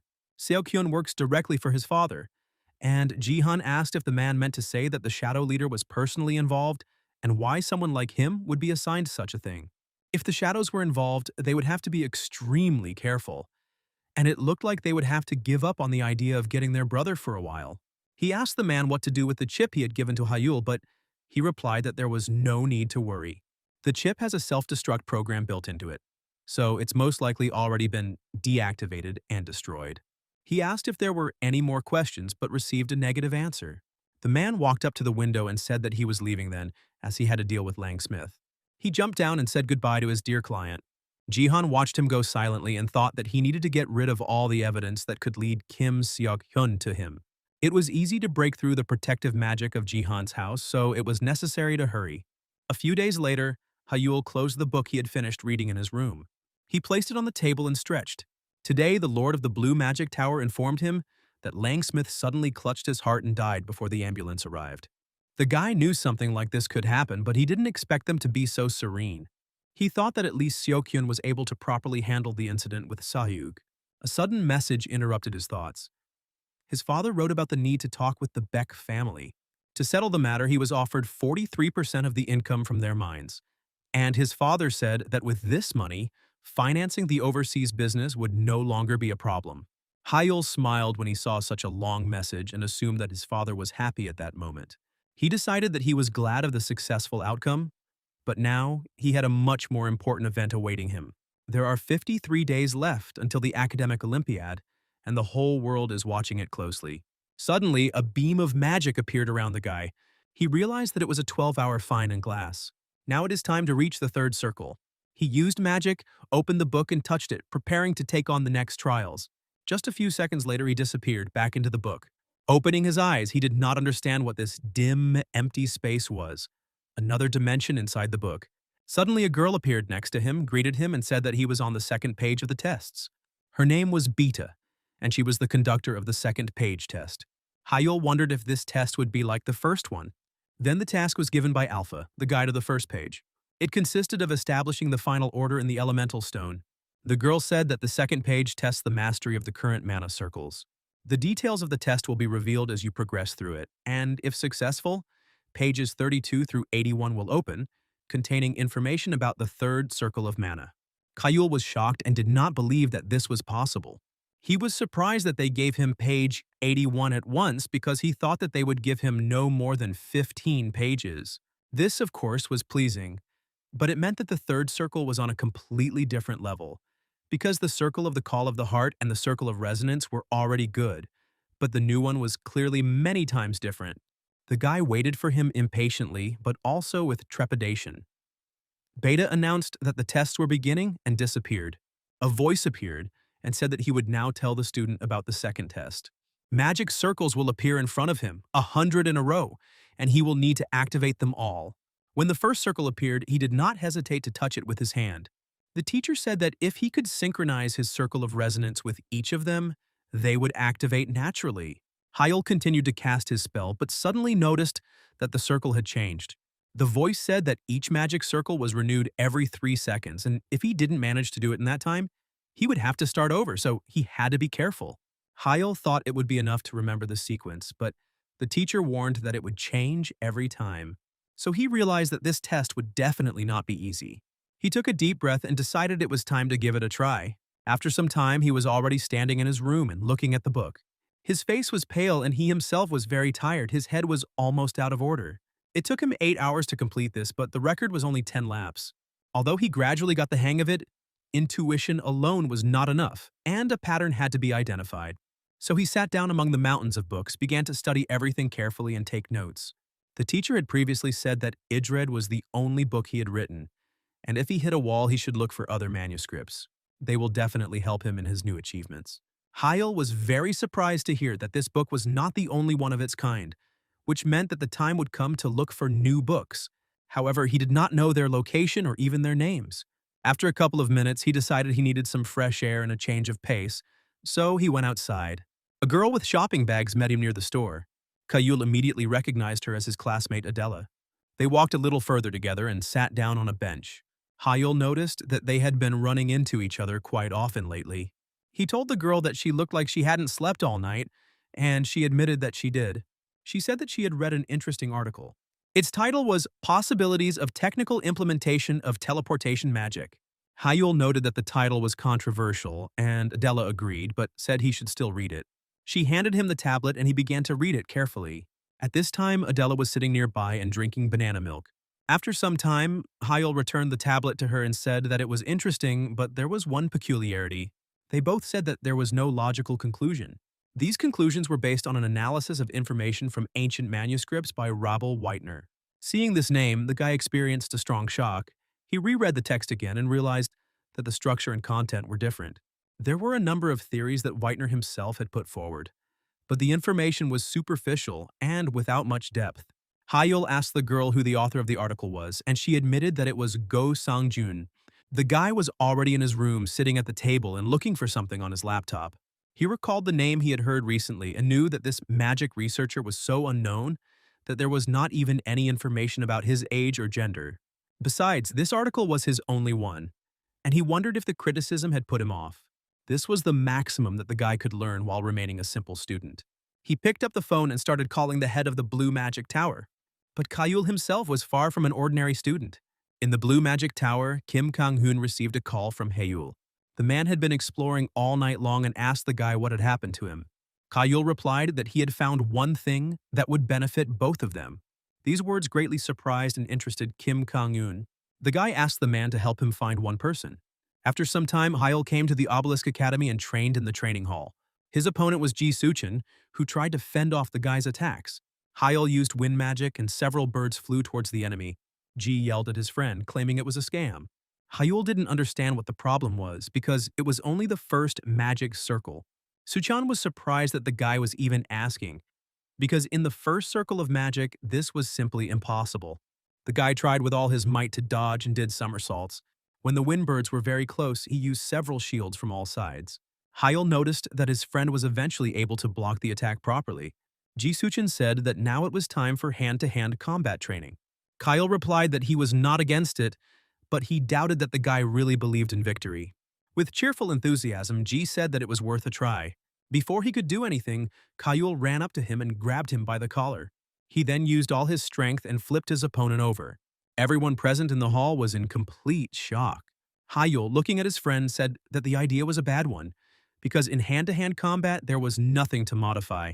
He added that it was the body strengthened by the second circle versus the body strengthened by the third that decided everything, and Ji asked if that was an insult. He thought that it was unfair because not only was his magic strong, but Hyul was also a beast in close combat. The guy thought that Kyle was playing dirty. The friend replied that if he was unhappy, he should train his endurance. Ji asked what his plans were because he heard that he was going to the Olympics. Kayul was surprised and did not understand how his friend found out about this. Suchin said that he had known him for a long time, and it was obvious because he walked around all day absorbed in himself. And even during the test of suppressing magic stones, he was constantly distracted. For the average student, the time to complete the course is 27 seconds, but he spent a whopping 74 seconds there. In recent days, whether it was training or a test, the guy always took first place by a wide margin. If he's going to compete with seniors at the Olympics, he mustn't lose his form. But in his current state, Kyle would not win the Olympics, and he himself understood this. G asked if he agreed with this, because he knows a lot. Besides, the main favorite of the Olympics is a fifth circle mage, so if he still only uses the second, victory is unlikely. Kyle realized that his comrade was right, and if he wanted to perform well, he would have to try hard. He could temporarily speed up the second lap to the level of the third, but that was not enough. To fight on equal terms, he needs at least the fourth circle, and for that, he must find Go Sangjun. Following the map on his phone, Hyul approached the desired address. Cannon apologized over the phone for being late, as he didn't think he would be looking for a person for a whole week, but admitted that this was also his first time. He approached and reported where Go Sangjun was now. Hyul was surprised to learn that this was the same used bookstore he often visited. He thought that the most inconspicuous places were always in plain sight, and he couldn't believe that it turned out to be right opposite the academy. After the boy was found to be incompatible with interactive magic, he began to actively study from books, including used ones. He wondered if he had taken Adrid from this very library. Kayul approached the building, opened the door, and said hello. There was a guy sitting at the table sorting through books. Upon seeing him, the store owner greeted Hyul and noted that they had not seen each other for a long time. The man said that everything was going as usual and mentioned that he had heard about his success in magic. He noticed that Hyul now looked much healthier, and he thanked him. The man replied that there was nothing to thank him for since he only sold books, but it was thanks to them that the guy had advanced so far. He added that even if he was just selling them, he was pleased to hear such words and asked why he came. Hyul said he would like to meet Go Sangjun. The man was surprised why he needed this man and how he knew about him. Kayul explained that he read an article under his name, became interested, and asked his friends. He ended up here and apologized for secretly collecting information. He added that it was important to him and he really wanted to meet him. The man said he remembered something and agreed to arrange a meeting. Kayul was delighted, bowed and thanked him. The man interrupted him, saying that he was unlikely to get any answers at this meeting. The guy was surprised and didn't understand what he meant. The man said that he just needed to follow him and open the door since Sanjun was inside. Together they walked to the next door.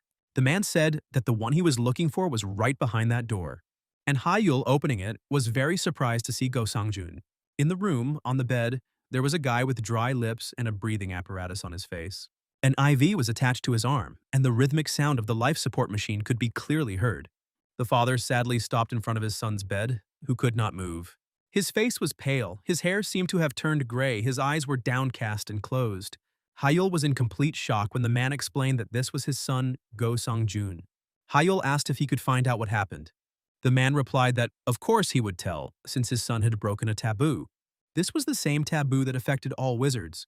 He launched a mana circle through the brain, which was considered forbidden in the magical world.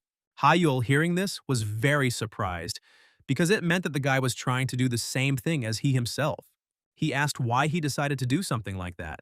The man explained that it was all for the sake of his scientific work. He had a choice: either prove the validity of his theory or give up halfway. And the first was only possible by launching mana directly into the brain. The man said he had to stop him at any cost. It thus appeared that this man had been introduced to Weitner's magical style through another source. The man admitted that he would hardly be able to answer all of his questions.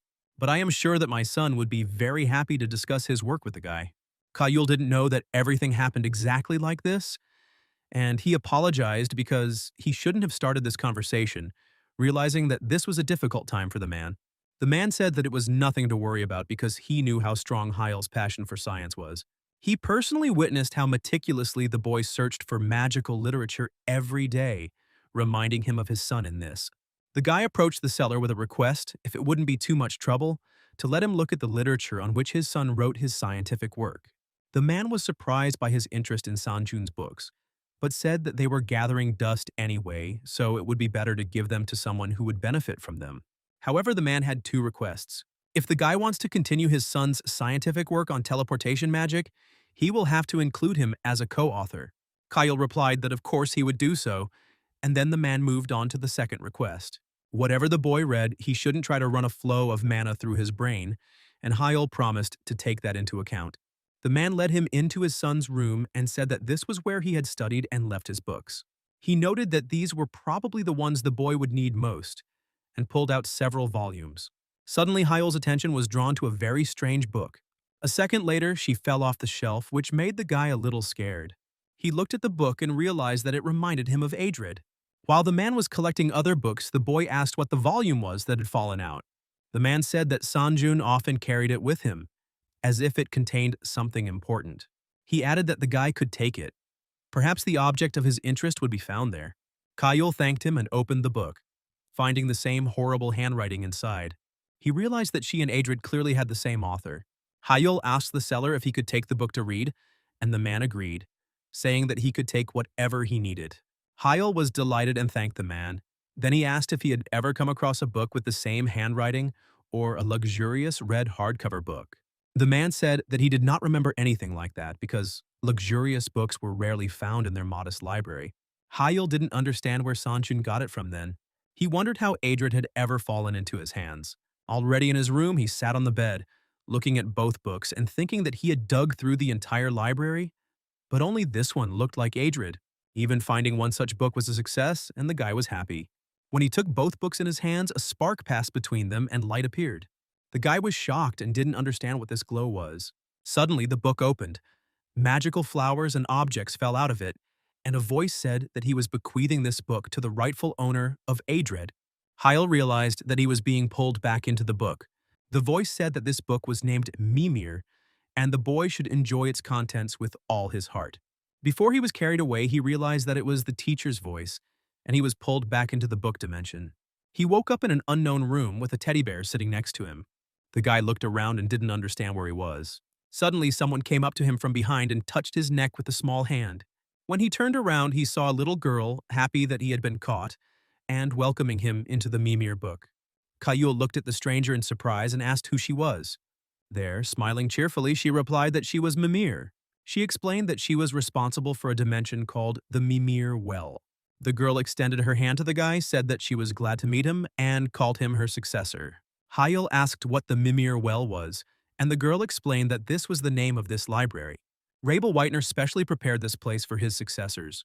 The library is intended for those who follow the path of the teacher. Kayul noted that it looks rather modest for a library in the usual sense.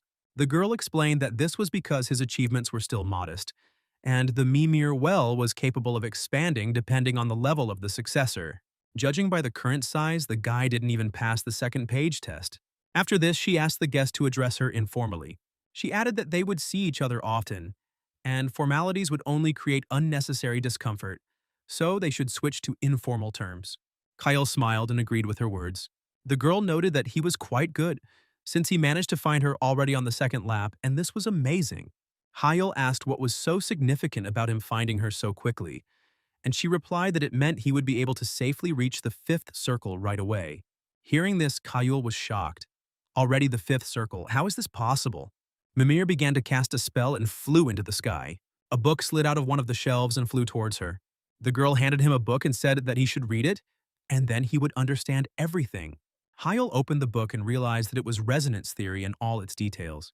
Mimir explained that in this place he would find all the information that could not be contained in Adred, including information about the book he was holding.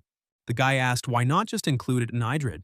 She replied that Adred was already overloaded with a large number of pages of tests to thoroughly test the successor. There are other reasons why Adred contains only the bare essentials, which necessitated the creation of separate books. Kayul asked whether the teacher had written in more detail in the Mimir Well. She explained that Adred contains the main points, while this book is better viewed as a reference. He asked if all the books contained information of a certain level, and if their number would grow along with his achievements. Mimir confirmed that this was so and asked if he would now figure out how to reach the fifth circle. The guy replied that, of course, it would be easier for him to cope with the second test. He opened the book, and all the hieroglyphs in it began to glow, and he read carefully. Suddenly, he found himself in another dimension, flying and rejoicing that he had reached the 79th circle. The second test required him to activate 100 magic circles, but during the first attempt, he was only able to activate 10 circles in 8 hours. After visiting the Mimir well, his result was 79 laps in one go. It's been too hard so far. However, if he tried hard, he could handle 100 that night. And if he was unlucky, he could do it the next night. Getting hold of Mimir's book before the Olympics was pure luck. Hyel walked down the corridor of the mansion behind the maid. He wondered why his father had called him, and if it was related to the compensation he had received after the incident with Sayuk. The boy planned to study with Mimir again after classes, but it seemed the matter was important. The maid announced to the man that his son had arrived, and he allowed him to enter. Inhyuk glared at his son, told him to sit down, and said he would be brief. Unlike last time, it was not 100% his merit, and his contribution could be estimated at a little more than half. In the previous case, the guy received 26% of the shares in the mines of magic stones. This was a significant advantage, so the guy deserved to be rewarded accordingly. Father asked Kyle if he had already decided what he wanted. The boy, without hesitation, replied that he wanted an ancient relic kept deep in the family treasury. Inhyuk was very surprised because ancient relics are rare, keeping incredible secrets, and they are not just antiques. Kyle countered that he did not consider them a myth, and believed that the legends and events described in the myths were true. The father understood that his son was still young, and it was rather naive to believe this. He respected his choice, but warned him that he could only take one item. Kyle beamed with happiness and thanked his father. Inhyuk asked what kind of relic he wanted. The guy said he wanted an ancient relic kept under the treasury, namely Raybal Whitener's cloak. Together they descended into the underground treasury of the entire Shin family. There, the man handed Inhyuk a box with golden patterns. The father handed it over and said that he hoped his son would not regret this choice. Kyle replied that he was very happy and thanked his father. Inhyuk couldn't even believe that the guy had bought into such stupid stories. But it was probably because he was young. However, he must focus on training so that he has no regrets in the future and now return to himself. The black limousine in which Hyul was sitting was driving along the road. He thought that most of the heirlooms their family possessed were genuine. If this is indeed Raybal Whitener's cloak, then that's great. No 30% of the income from the magic stone mines can compare to it, but is it really real? Kyle decided to open the box in case it was a fake. He took out the cloth and was completely shocked to see fibers made of pure mana. Mana cloth is a valuable material obtained from magic stones through special processing. There are fewer than 30 craftsmen in the entire world who can perform such processing, but this cloak is made not partially but entirely from mana fibers. Moreover, this technology was not available in their time, as this fabric surpasses all known artifacts made of mana fibers. The boy had never seen anything like it before. Already in his room, he sat and looked at the cloak. He noticed the painting on it and the terrible handwriting. That's why he believed that this was the work of his teacher, because he was already used to deciphering his scribbles. But he didn't understand what was happening, because the structure of the fabric seemed to be mixed up with the outer and inner layers. Another reason why mana tissue is difficult to work with is that the outer and inner layers must be worked separately. The inner layer should improve conductivity and mana efficiency, while the outer layer should, on the contrary, reduce conductivity, reducing incoming damage. But this cloak has the exact opposite design. The outer layer attracts mana and increases damage to the mage, and the inner layer blocks it, reducing the power of outgoing spells. The teacher would never have made such mistakes, and the boy decided that he simply needed to turn the cloak inside out. With a little effort, he turned the cloak inside out, but even so, the structure of the inner and outer layers did not change places. So it turns out that this was done intentionally, but for what purpose? Hyul couldn't understand whether it was really an ancient relic, and why his father had sent it to gather dust in storage. The Book of Mimir opened, began to shine, and sweets and toys fell out of it. A couple of seconds later, the guy found himself in another space. He was greeted by Mimir, who was reading a book with stuffed animals, and asked how he was doing. She immediately noticed the magic cloak in his hands. As she got closer, she saw that it was Raybal Whitener's cloak. She was surprised that the guy had already found it because he was simply amazing. Kayul said that this cloak was somehow strange and handed it to the girl. Mimir looked at him for a while and then cried out, "Ouch!" She asked the successor, he was still on the second round, and the guy did not understand what the question was about. But now it became clear why he still didn't know. And Hyul said that he wanted to know how this thing could be used. The girl apologized because she was sorry, but she couldn't explain why the cloak was designed that way. Hyul didn't understand why, and Mimir handed the cloak back to him. She explained that there is a special magic to Whitener's style. She immediately covered her ears because she shouldn't have said this, but she got confused. In the end, she only told him that in the style of Whitener, there is a special magic, which is called true. It is different from the usual magic because true magic is real. Hayul wondered if he was still using fake magic. The girl replied that unfortunately this was true, and she could not reveal the whole truth about true magic until he reached a certain level.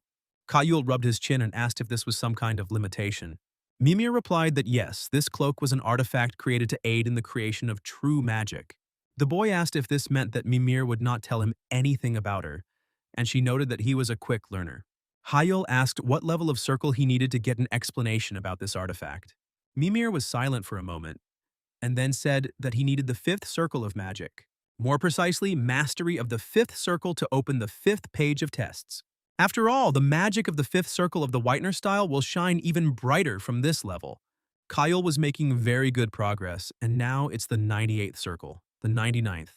And when he reached 100, all the circles exploded and fireworks appeared in the sky.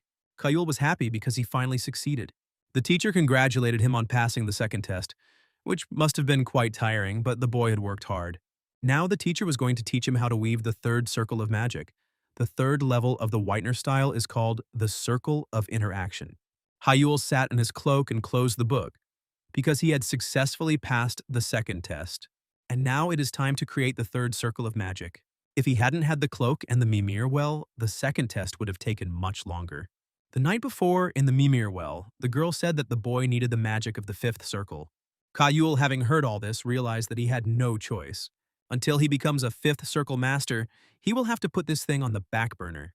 Mimir stopped him because she couldn't send such a valuable thing to gather dust in storage.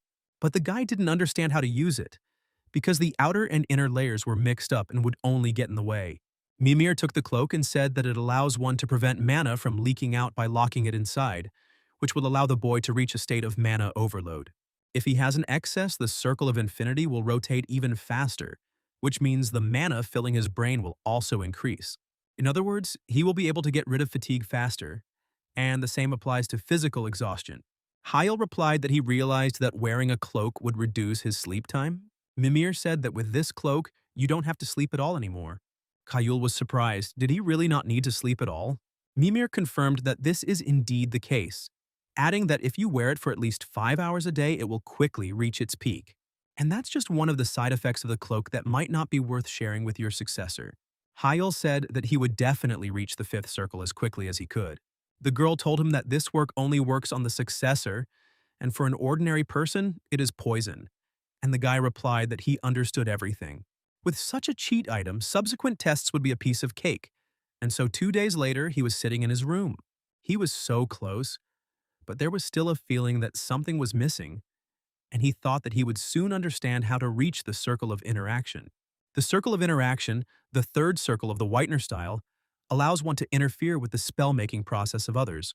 In order to interact with someone else's mana, you must be in perfect sync with it. Now it was clear why it was necessary to synchronize all those circles, to learn how to influence someone else's magic. Hayal smiled because it sounded very interesting, but to be honest, he hadn't even thought about it and didn't expect that the second test would serve as a basis for creating the third magic circle. To weave the third circle, the heart call and resonance circles must be in perfect harmony and connect well with the surrounding mana. Continuing to use resonance, the boy formed a third circle. He stood up and decided that this time he would succeed. He tried to gather the images in the air and synchronize them together, taking into account the excess mana in his body. It was like building a new house brick by brick, and he was sitting in the lotus position with colorful loops swirling around him. Mana found refuge in his body, and everything he absorbed responded with voices. These voices whispered that they wanted to play and that it was so warm here that they didn't want to go outside. The guy had already come this far, but it was only halfway there and he had to maintain the resonance. The spirits joked that they needed a spacious playground, and they held hands, stood in a circle, and began to sing and dance. Hayal felt hot because if the mana deviation rate differed by more than 1%, his body would not be able to accommodate it. So far, he had only mixed in what did not deviate from 1%, and it was necessary to gradually reduce the deviation rate to 0.01% of a percent. He did all this by directing the mana of the circle quietly, carefully, and almost unnoticed by those around him. Morning came, and the guy, exhausted from the night's work, sat right on the cold floor. He raised his head, and large drops of sweat slowly ran down his tired face. He rose to his feet and realized with satisfaction that everything was finally ready. He activated the first circle magic called First Call of the Heart. He then used his other hand to launch a second-level circle known as Resonance. And immediately, without wasting time, he used the third-level circle, Interaction. Hyul, having finally obtained the third circle of interaction, strove to become a master of the fifth circle as quickly as possible. After some time, the guy was lying on a tree and several birds were sitting on him. He thought about the combat survival test, which was a large-scale test on spacious training grounds, usually held in the rocky terrain of Gangwon Province. The test lasts 32 hours and each student is given special and evaluation artifacts. It was a simple test in which the participant was required to survive as long as possible in a gradually shrinking zone over the course of 32 hours. Kayul glanced at his watch and realized it was time to move out. The difficulty was that it was necessary to survive not only in battles with monsters, but also with other students, and also to earn points. When a strange sound was heard, the bird sitting on the boy took off and flew away. Under the tree stood his classmate, who was aiming at Hyul with fire magic. The guy reacted instantly, jumped from the tree, dodged the attack, and landed nearby. The schoolboy noticed that Kayul was dodging, but he was sure that he would not be able to escape anyway. Hyul swung his fist, intending to hit his opponent, but the latter created a barrier and mockingly asked if Hyul was seriously going to fight with his fists. Hyul used interaction magic and touched the barrier. The barrier cracked and began to collapse, causing great surprise to the enemy. Then Hyul used Earth Push and the boy flew to the side. The enemy was amazed that his barrier could not withstand even a simple push from the ground. Kayul asked which of them was the fool since the enemy had attacked from behind. He noted that he shouldn't have started shouting since that only gave away his presence. Hyul thought that perhaps this was the real power of interaction that he had just used. He easily broke the core of the second circle's barrier, allowing it to be broken through with a normal push from the first circle. The voice announced the elimination of student Kanjirak. Kayul left, arguing that his opponent had exposed himself, and that was why everything worked out. The watch on his wrist showed that he had received 10 points, which was a good start. As he wandered through the forest, he thought that he seemed to have already become addicted to the new circle and would soon begin to use it against the magic of the third circle. Suddenly, something ran quickly behind him. Kayul turned around in surprise and looked in that direction. Then he used magic and threw a fireball there. Before he could react, he saw Bloodclaw wolves appear from both sides and surround him. They seemed to be attracted by the sounds of the recent fight. If he were an ordinary student, he might have complained about the injustice or even cried. However, Hyul was one of those who unconditionally aimed at first place and was only happy with this turn of events. One of the wolves raised its head and began to howl. After this, the whole pack rushed at Kayul, but he was ready to attack. At this time, someone sitting at a tablet watched his fight. They listed the names of students worth mentioning: Adela Stewart, Ji Soo-chan, Kim Kang-soo, and Ma Jae-hak. If things continue at this pace, these students will definitely make it into the top 10, although it will be difficult to hold out until the end. The girl noted that now no one doubts Shin Hyul's outstanding skills. Instructor Guo Chang-soo watched his battle with close attention and interest. Then he smiled and agreed with this assessment. Another man noted that the guy clearly did not look like an amateur ready to be expelled, since he took first place by a large margin during training. Now he was leading with an unrivaled result. What was surprising was that he knew the habits of the Bloodclaws and specifically waited until they gathered the entire pack. This was amazing because if Bloodclaw gives a signal, all of his relatives within a 5-kilometer radius will flock to help, and Hale used this to earn more points. If he continues in the same spirit, then winning the Olympics is quite within his capabilities. Hyul had already defeated all the enemies and stood there, trying to catch his breath, estimating that this was worth 60 points. Suddenly, something strange started to happen, and he couldn't understand if it was an earthquake or something else. But the earth was moving. The soil beneath his feet disappeared and was replaced by emerald crystals. Kayul already realized that it was a huge carcass, the shell of which shone like emeralds. Below him was a giant emerald turtle. He wondered where such a rare monster could have come from. Kayul realized that he was seeing this animal in person for the first time. He decided it was time to fight this giant. At the Obelisk Academy and the Tower of the Examination Committee, people were watching what was happening. Usually, people run away from such a huge thing, because this turtle provides many options for interaction between students and is the rarest monster of the training ground. Even a genius like Shin Hel couldn't handle her alone. The emerald turtle is a famous 4th-rank C-class reptile monster.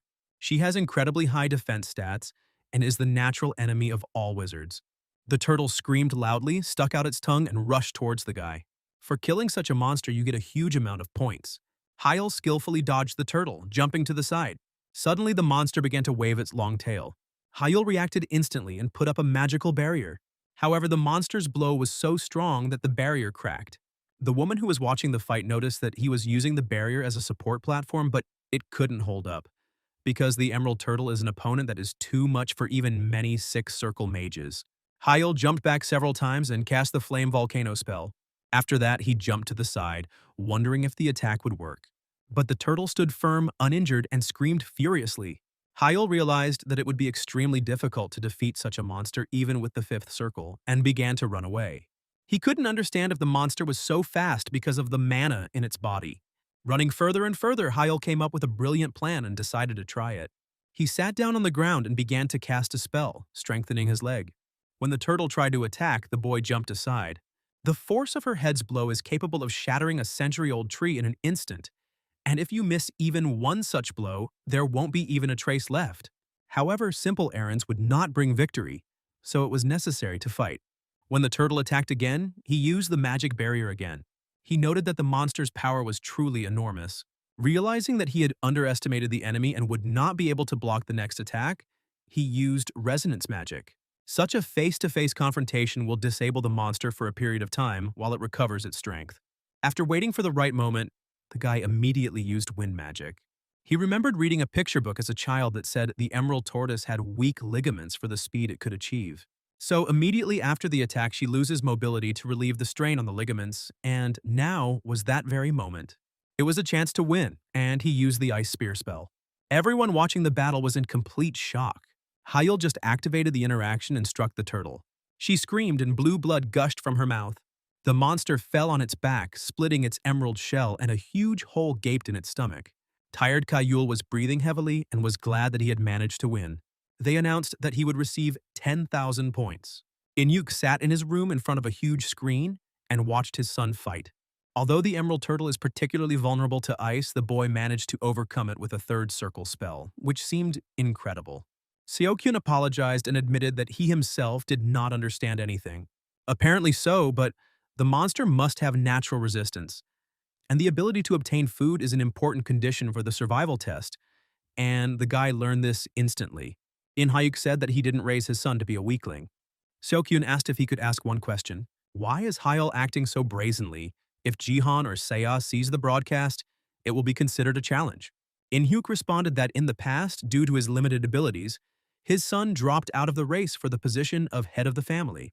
As a result, his position in the family sank below the baseboard. But now everything has changed. Hyel had somehow gained unprecedented power, and it was impossible to deny his progress in magic.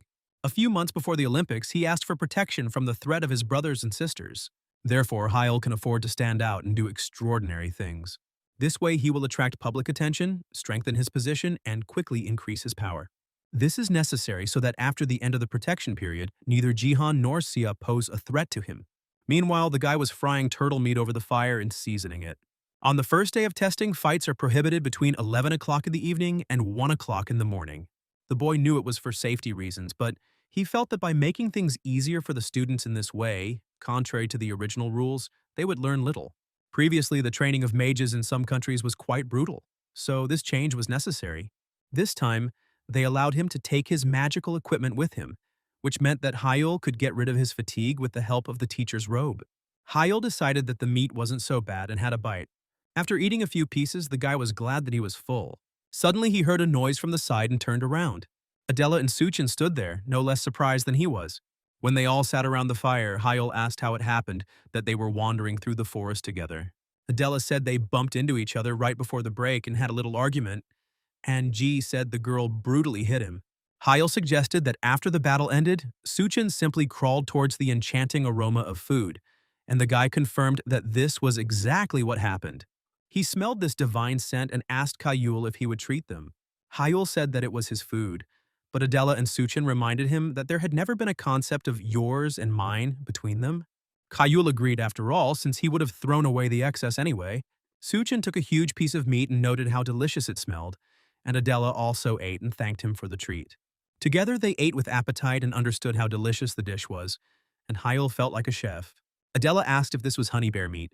The honey bear is a bear-like monster that lives in the forest and whose meat tastes delicious when cooked. Adela heard that this was not true, because only 2 local monsters had meat suitable for food. These are the honey bear and the emerald turtle, while others are either poisonous or tasteless, so they are not eaten. Then she suspected that the guy might have killed the emerald turtle.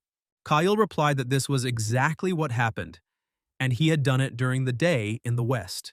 Suchin was shocked because he only caught a glimpse of the turtle and did not believe that the guy managed to kill it. Hyul told Suchan that he shouldn't open his mouth while he was eating, and even though he knew this, he still thought his friend was really cool. Adela said that she had never heard of a wizard below the 5th circle of magic being able to defeat the emerald turtle. Hyul wanted to say something, but suddenly began to cast Flame Volcano. A high red hurricane formed around him. Adela immediately realized that this was 3rd circle magic. She didn't believe that he could modify her to the power of the 6th circle because it seemed impossible. Kayul said nothing and simply stopped casting his spell. He thought it was still the 3rd circle, just enhanced by the teacher's technique. G asked how the guy won. Did he really hit the turtle in the head?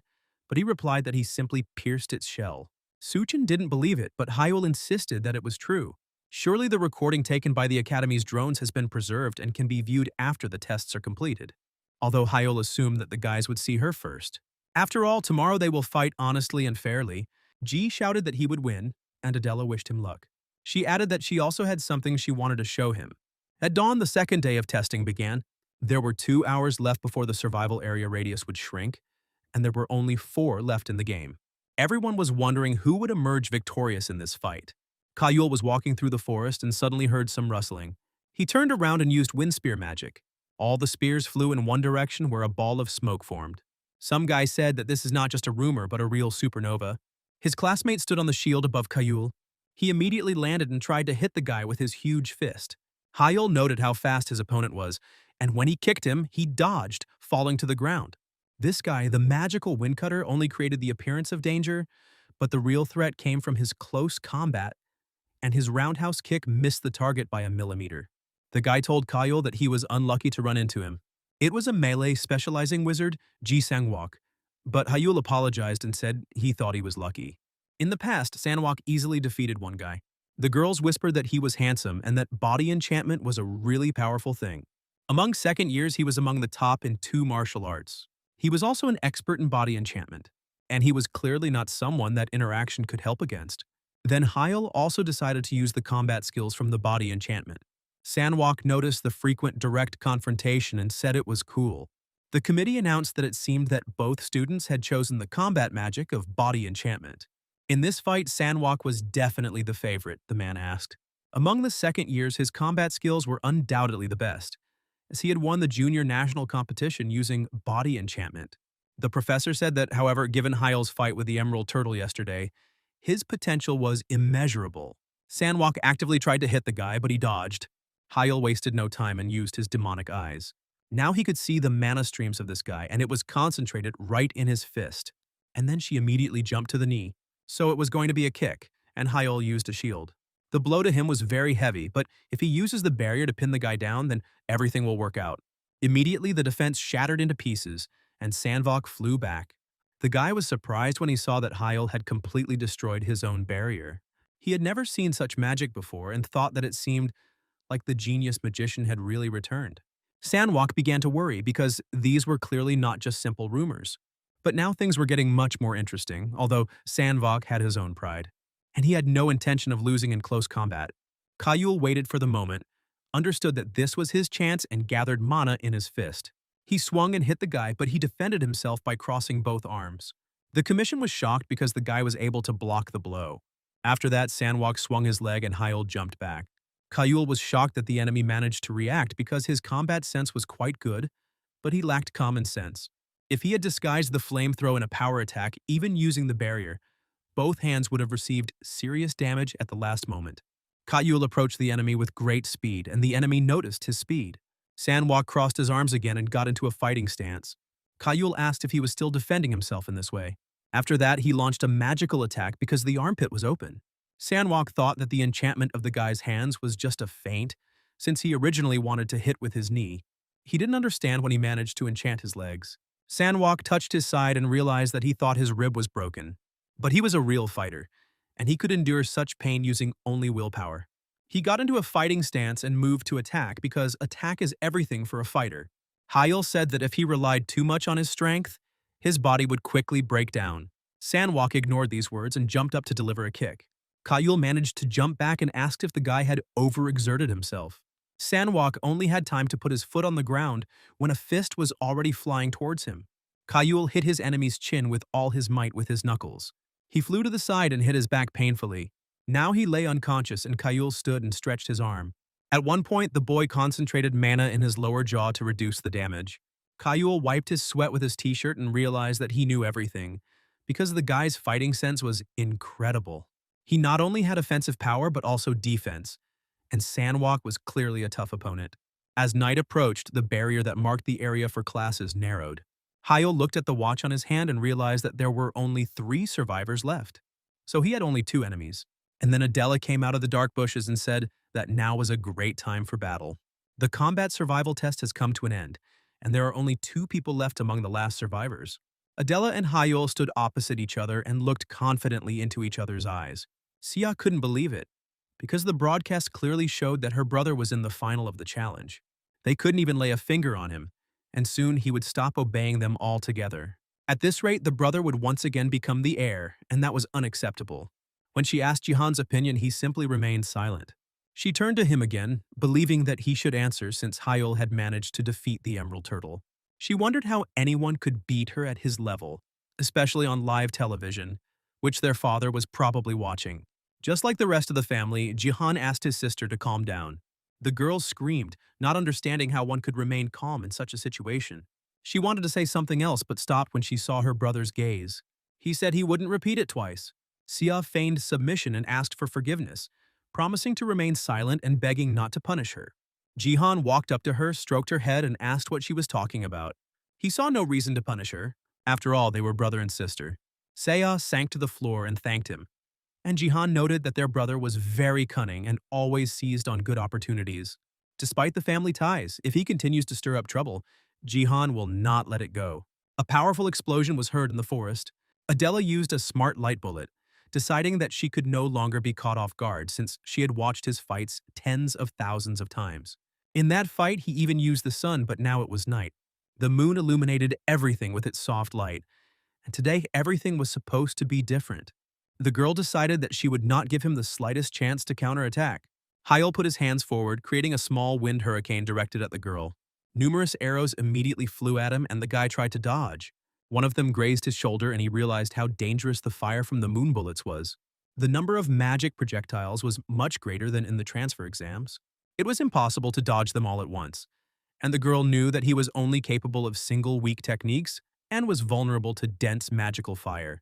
She understood that this was his weak point because in terms of speed and efficiency, she surpassed him in everything. Several magic circles appeared in front of her and she cast an explosion spell. Kayul dodged with difficulty and, breathing heavily, remained alive. He managed to erect a barrier and remained unharmed, saying that she could think whatever she wanted. She tried to gain the upper hand through the superiority of the magic circle, which was the result of her analysis of his fights. Of course, such an intense magical bombardment was not within the power of everyone, which was expected from a representative of the Divine Guardian clan. That was exactly it, and he wondered since when she had mastered the 4th circle. Meanwhile, he began to conjure ice needles behind her back. Adela stopped the attack, saying that she knew he would notice. Hyul immediately enveloped his attack spell in smoke. The girl explained that she had mastered the 4th circle about 4 days ago, and that was not all. An ice arrow shot through the night sky and almost reached the girl. But Adela said that such tricks would no longer fool her. As the arrow approached, she destroyed it with her magic.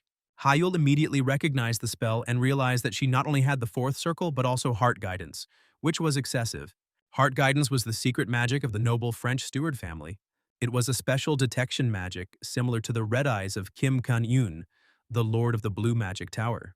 The current Adela combined the strengths of divine guardian magic such as range, power, and variability with the signature detection magic of Steward. making her an incredibly dangerous opponent. She was like a monster in human form.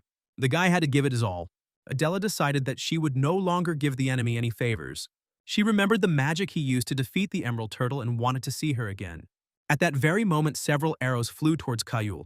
The guy replied that he was just about to show his strength. His eyes flashed as he activated his demon eye and saw that Adela's moonlight bullet contained moon attribute mana of 27.74. The darkness attribute mana was 71.33, while the water attribute mana was less than 1 point, and its activation required the calculation of 12 magic formulas at the same time. It also involved linking the graphs of Ferdania's magical equations, and the guy used interaction magic. Adela was amazed that her bullet had veered off course just before it hit its target and couldn't figure out what trick he had used. Hyel asked her how she thought he had done it and doubted that even her heart sight would have helped him figure it out. At this time, in the estate of the House of Magicians, a man approached Inhyuk. He had a glass of wine in his hand, and he didn't understand what kind of magic his brother had and what kind of spell could change the structure of magic projectiles in such an unprecedented way. This man was the head of the Divine Guardian House, Wee Sangchol. Inhyuk replied that he didn't understand either, and the man asked if his son had told him anything. Inhyuk replied that nothing, and Sangchol said that it was unexpected for a guy to hide something from him. The man said that over the past year he had grown into a real, impudent person. Now he has more secrets than revelations. Sangchol noted that it was understandable since Hyel had changed a lot in a year away from home. Inhyuk noted that this was largely true, and Sangchol said that it was true what they say. A man only grows up when he leaves his father's house. He admitted that during the transfer exams he thought that Kayul was just lucky. He feels a little ashamed to say this in front of Inhyuk because at the time he thought that the guy's glimmer of fame was fleeting. Inhyuk replied that it was okay, he understood everything because this child was incompatible with artificial intelligence. In the fight where he defeated Adela, it was clearly not due to superior skill, but rather strategy and technical execution. People began to analyze information about the guy and immediately exposed his weaknesses, after which they predicted his imminent defeat. This was especially obvious given Adela's analytical abilities. Sangchol said that his daughter's analytical skills were excellent, but it seemed that he had greatly underestimated this young man. The man admitted to Inhyuk that he was even grateful to Hyul. When his daughter lost her purpose in life, her eyes were expressionless for the first time. Now they shone brighter than ever. He was genuinely happy that Hyul had returned, because even Jisoo now had his motivation back. Inhyuk, looking at the screen with his son's image, agreed with this. Such actions were truly worth thanking. The voice announced that the combat survival test was over, and the survivors must stop fighting immediately. Kayul was very surprised but stopped fighting. When the smoke cleared, he saw Adela's face, wiping sweat from her forehead. The guy noted that if he had a little more time, he would certainly have won. Adela replied that this would never have happened, because she had the advantage. Suddenly, the professor appeared and said that they had to stop, because they had to return to the tower. The next day, Adela tried to prove to the guy that she would have won their fight yesterday. Kayul replied that there was no point in dreaming because victory would have been his as always. The girl said that she began to understand which way her magic was deviating, and she would have figured him out in 5 minutes. Hyul asked if that was really the case. Because in 5 minutes her brain would boil and she would lose, Ji Suchin silently watched their conversation. He said that if they were going to discuss this all evening, they should go into another room because he didn't need them fighting. They both told him at the same time to shut up because he was Mr. 26 out. Ji started crying because it was his room and he called them to watch the fight footage, not to argue. They noticed pizza, drinks, and banana milk on the table and asked if he had bought all of this for them. The guy replied that yes, he tried very hard for them, but in the end, they made a scene. Hyul said that he was blocking the view as always and decided to quickly settle everything because they needed to review everything from the very beginning. The recording lasted 14 hours and it was a very long time, but they watched everything. Jisoo-chan was already in a sleepy state and was raving about monsters and tests. These words made Adela laugh, and Hyul asked why she was laughing. Adela covered her friend and said she was just having fun. It was hard to watch all 14 hours of footage, and she thought the guy would give up halfway through. Hyul noted that although Suchin cried that he couldn't handle anything, but he always tries his best. Adela smiled and said that he had good friends. Hyul replied that they were even too good. In his opinion, they were simply magnificent. Suddenly, Adela apologized and her eyes became sad. Kyle didn't understand why he heard such words from her. The girl admitted that she pretended for a whole year that they were strangers and continued to keep her distance. Now she realized how wrong she had been, and she was very sorry. Kayul didn't understand what there was to apologize for, since he himself had rejected her attempts at communication. He said that he himself chose to keep his distance, and to be honest, he tried to close himself off even from Sujin. Sujin immediately woke up from these words, not believing what he heard, and asked if it was true. Kayul said that now he is not the same as he was a year ago because he has gained new strength. And not only strength, but also new comrades, and I would like to show them both something. The guy put his hands forward and began to cast a spell, after which a sphere appeared between them. G and Adela watched this and couldn't believe it, because now he had moonlight bullets in his hands. Hyul says that this is exactly what his magic is. Jai realizes that this means that his modified magic is capable of interfering with the very formula of the enemy's magic spells. Hyul claims that this is exactly the case, and adds that he also received eyes that can see the structures of magical formulas. Adela is very surprised to hear about the formulas and realizes that this is why he was able to decipher her family charms. Hyul explains that it is usually extremely difficult to change the spells of a secret school, but his personal development was the result of long-term analysis. He notes that for such an intervention to occur, it is necessary to see the original spell up close at least several times.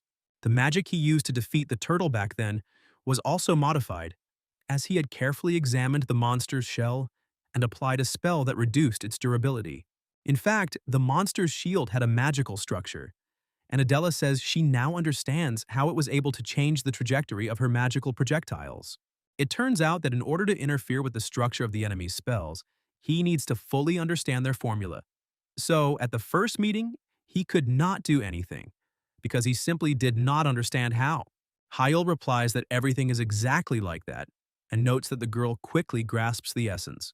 In this match, he focused solely on his moonlight bullets and was able to calculate their formula. But if he had used other spells, it would have been more difficult for the girl.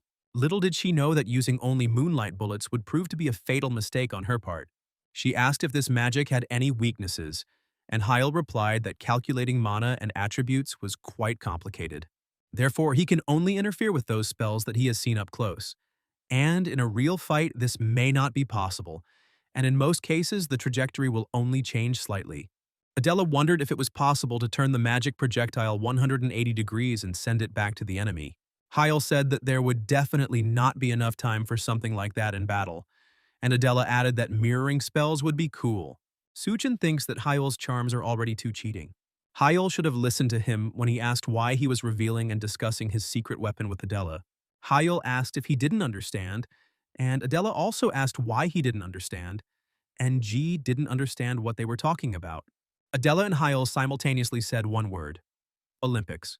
Hyul said that Adela and Suchin will perform with him because they have to help him. Suchin first burst into tears from the touchingness of these words and then stopped. He said that Adela was still okay, but he was not strong enough for such a competition. The selection is conducted among second and third year students, and therefore it will be difficult to get a place in the academy. Hyul told him not to worry because he would get his participation one way or another. Adela noted that there will be many obstacles, but Hyul's interaction is their main trump card.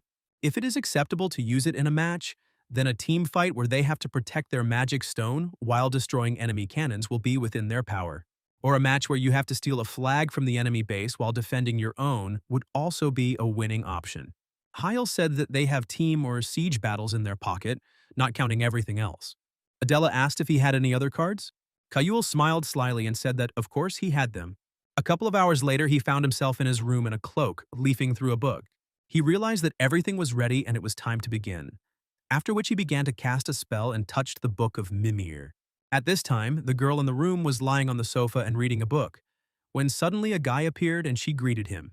Mimir said that he came later than she expected, and she just hoped he wouldn't say that he didn't take first place. Hyul boasted that, of course, he took it, because the points for defeating the Emerald Turtle decided everything. He asked if she remembered saying that they were going to win a gold medal in one of the important competitions. Mimir replied that of course she remembered and asked if he was talking about the Olympics, to which Hyul confirmed and said that he had discussed it with friends and mentioned interaction. Mimir was surprised and asked if he hadn't said that they needed to be fully prepared before telling their friends, since everything happened too quickly. Kayul replied that everything happened just in time. He noted that he had only recently mastered the interaction to perfection. Mimir screamed with joy and said that the guy was simply amazing. Hyul asked her to look for destruction-level books for him. He explained that it was time to move on to the third magical circle of destruction. When Hyul was in his room, he received a call. He realized that it was the Lord of the Tower and answered the challenge. Cannon said that he saw the broadcast and was shocked because the guy single-handedly defeated the Emerald Turtle and it was amazing. He added that fighting on equal terms with Adela, who already had the fourth circle, and breaking through the turtle's shell was incredible.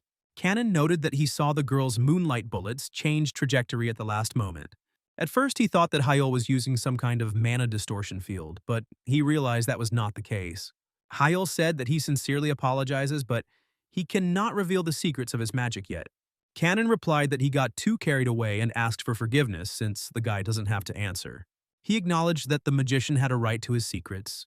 He noted that Hyul's magic was incredibly interesting and expressed hope that he would be able to figure it out himself. He then admitted that he called Hyul because of the elemental stones he asked about.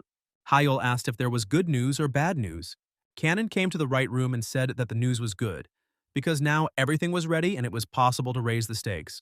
Hyul was very surprised and asked if his people were tired of working all this time. Cannon replied that not at all because everyone here is a creator to the core, and it is impossible to tear them away from the elemental stones. As expected, they were ready to work hard. Cannon said that in general the guy doesn't have to worry since he will definitely get his artifact. Hyul thanked him and added that he was looking forward to it, after which the man was about to say goodbye and hang up. But Hyul stopped him, saying that he had one more request. Cannon asked if there was any talk of compensation for the incident with Lang Smith. Hyul replied that this was not entirely true, and depended on how the Lord of the Magic Tower perceived it. Canyon said that it sounded intriguing, and he was curious about what the guy would suggest this time, so he listened carefully. Hyul said that before this year's Olympics, he would like to ask the creator of the artifacts from the Blue Magic Tower to join the national team's engineering team. Mimir, hearing that Hyul needed to fight the owner of the fifth magic circle, was in complete shock. Hyul explained that these were the conditions of the Lord of the Blue Magic Tower. He wondered if he was taking this too lightly. Cannon had previously asked him if he wanted his man to officially become a developer for the Olympics, and having heard a positive answer, he immediately refused. Hyul thought that everything was exactly as he expected, because it was simply not beneficial for the man. Cannon explained that in any other case he would have said the same thing. But if Hyul defeats the fifth circle mage one-on-one, he will reconsider his decision. Hyul didn't hesitate for a second and immediately agreed. Cannon asked if he knew that among the foreign participants in the Olympics this year, there will be 2 fifth circle magicians. He noted that he had no doubts about the guy's skills, but introducing his own man would require colossal expenses, and he wouldn't go for it just like that. Hyul first had to prove that he was capable of winning a gold medal. Mimir asked what he was going to do since, in his current state, it was almost impossible to defeat the fifth circle mages. Hyul replied that this was for now and asked for a 10-day delay. Mimir asked if he was going to take measures and prepare for battle during this time. Hyul said he had a couple of ideas for preparation, but it would be difficult to perfect them in 10 days. He noted that it was really worth taking such measures for the sake of the engineer from the Blue Magic Tower, because otherwise everything would lose its meaning. In the country, only the masters of the Blue Magic Tower can gain access to customizing artifacts for the Olympics. Mimir guessed that this place must be truly amazing. She noted that artifacts made by ordinary craftsmen and the products of the masters of the Blue Magic Tower differ by at least 10%. Moreover, nowadays, only the masters of the Blue Magic Tower are able to perform the attunement of elemental mana stones. Thus, the difference in artifact settings can have a decisive impact on winning competitions, and their support will clearly not be superfluous.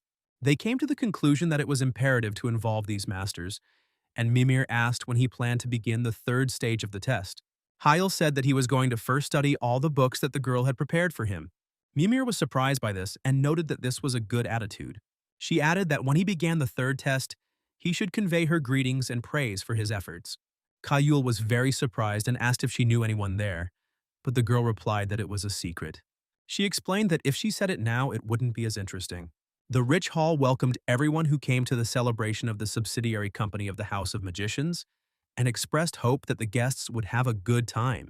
Someone noticed that, as expected, the eldest son of the company's head, the president of the branch, was the one giving the floor.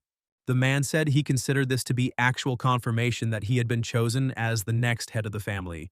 But Jihan responded that he was being flattered and was simply lucky. He added that everything he has is thanks to his friends. Someone said that the House of Mages definitely has a bright future. The interlocutor agreed, adding that even the youngest son of the family distinguished himself. Jihan got angry and looked at the one who said this. The man asked if everyone had seen the broadcast where the young man defeated the Emerald Turtle on his own. He added that once you are called a genius, you will remain a genius forever. Someone asked if anyone remembered his fight with Adela Steward, who was already a fourth circle mage. Moreover, the guy encountered the Divine Guardian clan's secret technique of the moon attribute and managed to withstand it, which is truly incredible. After this, one would not dare call him unsuitable because, hiding their faces, people might think that this was a real fight between adult magicians. Everyone at the event was actively discussing Kayul. Someone said they were looking forward to his participation in the upcoming Olympics. Surely the head of the family is also impressed by Hyul's performance. Jihan stood in a crowded room, but he felt lonely because everyone was talking about his younger brother. Someone said that he personally believes that the position of heir will be taken by the younger, talented brother. Jihan remembered how in the past he looked at his brother with envy because everyone only talked about him. He quickly learned to cast spells, which irritated him the most, and Jihan hated him, deciding to get rid of him one day. Someone asked Jihan how he was doing, but he was no longer there. The man left, leaving only a broken glass of wine on the floor. Jihan went outside, took a deep breath of fresh air, and straightened his tie. He thought that all this was very bad because this boy was bothering him. This means that he must die in the near future. Hyul was sitting in the library and reading a book. After a couple of hours, the mountain of books he had read grew larger and larger. He closed the last one and said everything was fine. Mimir asked if he had finished reading already, and the boy replied that if that was all the literature, then he thought he had finished. Mimir said that it turns out that he has studied all the basics concerning destruction, but did he understand them? Kayul admitted that he didn't really understand anything, but at least now he has an idea about this circle. He figured out how it worked a little, and Mimir said it was okay that he couldn't figure it out right away. After all, if you tell a person who has never had wings how to use them to fly, it's unlikely that he will understand everything. Until a guy encounters destruction directly, there is no way he can achieve it. Mimir showed him the drawing, and the boy said it was so-so, but he seemed to understand what she was trying to convey. Mimir was upset because it was her masterpiece. Hyul knew that he really had to face destruction, which meant he had no choice but to enter the third page of trials. Mimir said that everything was correct, and the boy would receive all the answers on the third page of the tests. Hyul asked if this was the man she had asked to convey her greetings to and who would teach destruction. The girl replied that if he was so interested, he should go and ask himself since he had already finished reading the books. Hyul asked her to tell him at least something, but she couldn't talk about the third page of tests. Mimir said there were no restrictions and reminded that they had given each other their word. Kyle found himself in his room and could not understand what kind of promise she had made, that she would not even say an extra word about the test. The guy took the book and began to cast a spell to get into space. He thought that it would be better to find out the reason directly on the third page of the tests. A tree, branches, leaves, and a portal appeared underneath him. The guy hoped that it would become clearer to him and closed his eyes. And when he opened them, he was in complete shock, because he was surrounded only by forest. And not a simple one, but with disproportionately tall trees all around, and he didn't know where such trees could be found. The boy thought that he would be transported to another dimension, like the previous times. But here no one met him, even the teacher's voice was not heard. Hyul walked forward and wondered if this entire area was really a page of trials. The forest was so vast that it eventually reached the edge of the cliff. The boy was delighted, because the teacher's magic surpassed all boundaries of his imagination. No matter how long he walked, there was no end in sight. Hyul approached the clear lake and wondered if this place itself could be a test. Suddenly he heard a strange sound and everything around him shook. At first he thought it was an earthquake, but then he decided it was something else, as if something unknown was looking at him. Hyul turned his head to the side and met the gaze of a huge red dragon. There were sharp scales on his back and horns and sharp claws on his paws. Hyul looked at him and did not understand anything. This monster was already so close, but the guy didn't even notice its approach. When the monster roared, the boy fell into the water. Kayul immediately noticed the monster's vertical pupil characteristic of reptiles. Its armored scales resembled those of a crocodile. The claws and fangs were razor sharp, and there was no doubt that this was a beyond A-rank, calamity level drake. Hyul thought these creatures were imaginary, but now he realized that the conditions of the test were to defeat him. The guy started to get really worried. Sweat was pouring off his face because it seemed impossible and he couldn't even move. The slightest breath from this creature made the mana in the air tremble, and it was on a completely different level compared to the monsters the boy had encountered before. In Drake's eyes, Hyul was nothing more than a sweet manna berry, just prey, and he doubted he could even escape from him. And then he realized that this was impossible. Even with all the speed he had developed during training, he couldn't outrun Drake. And the biggest problem was that his body refused to move. If the monster attacks, it will all be over. Hyul was very surprised to notice that the monster was not approaching. He wondered if there was something stopping him. Suddenly, the boy heard someone's voice saying that he was impressed by all of this. Someone's elegant feet stepped on the water and walked towards him. The girl said that even in the face of a monster beyond category, Hyul does not give up. And his will is like steel. Despite the hopeless situation, he keeps himself in hand and does not panic. She announced that the test had been passed and the boy could now move. Hyul, very surprised, asked her who she was. The girl introduced herself. Her name was Elena L. Greenwood. She was known as an elder, a great sorceress, and an old friend of Ray. Hyul couldn't believe that there was a dryad standing next to him. The girl said that perhaps it was time to drive the monster away now. Although blinded by desire, the monster did not dare to enter her abode, and she appreciated it. In recognition of his patience, and in particular for the destruction of her garden, she forgave him. So the monster had to return to his forest in peace, preserving the remnants of the dignity of a noble creature. Elena gathered the magic ball in her hands and, blowing it out, sent a beam of magic that passed through the entire forest. Hyul realized that the forest itself responded to the girl's words, as if confirming that she was its mistress. Elena continued to address the monster, saying that if he was unable to understand her words, then today he would turn into nothing and be destroyed. Suddenly, the previously smooth beam became sharp and passed around the monster's body, cutting it. Hyul immediately noticed that Drake's body was covered with countless wounds. There was no sound, only visible aftermath, as if something had riddled Drake with great speed. Hyul looked at the girl in surprise, not understanding what she had done. The monster could barely stand on its feet, and fresh wounds were visible on its body. Elena said that it was just a warning and now he had to leave. Finally, the monster obeyed, turned around, and went into his forest. Hyul watched him and saw that his wounds immediately disappeared. It was a terrifying monster of the highest class, and the girl calmly stood up to it, which seemed incredible. Elena turned to the guy and asked if he was okay, to which he replied that he was, thanks to her. The girl noticed that he was probably a little shocked. She invited him to come with her, calling him her successor, and extended her hand. Together they came to a huge tree, in the trunk of which a door was visible. Elena placed herbal tea in front of the guest, which Ray loved very much. She explained that this tea would make him feel much calmer. Hyul drank it and felt something strange. He didn't understand what this miracle was, but his thoughts cleared up in an instant. Elena happily watched as the guy drank her tea. The girl said that she was very glad that he liked him. She asked if he liked it. Hyul replied that yes, it was the most delicious tea he had ever tasted. The guy admitted that he was a little ashamed for showing his unsightly side. Elena said there was nothing to be ashamed of. The fact that he didn't give in to Drake was impressive enough. Hyul realized that it was indeed Drake, and he couldn't even move then.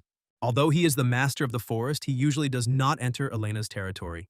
But this time it seemed to be difficult for him to resist. Hyul didn't understand what exactly, and the girl explained that the pure, concentrated mana that he carries within himself is a real delicacy for Drake. He probably found the guy incredibly appetizing, and hunger even displaced his fear of Elena. The girl asked if he had any more questions. Hyul asked if all this was really inside Adred, since the world here was so real that it lost the feeling of being in a book.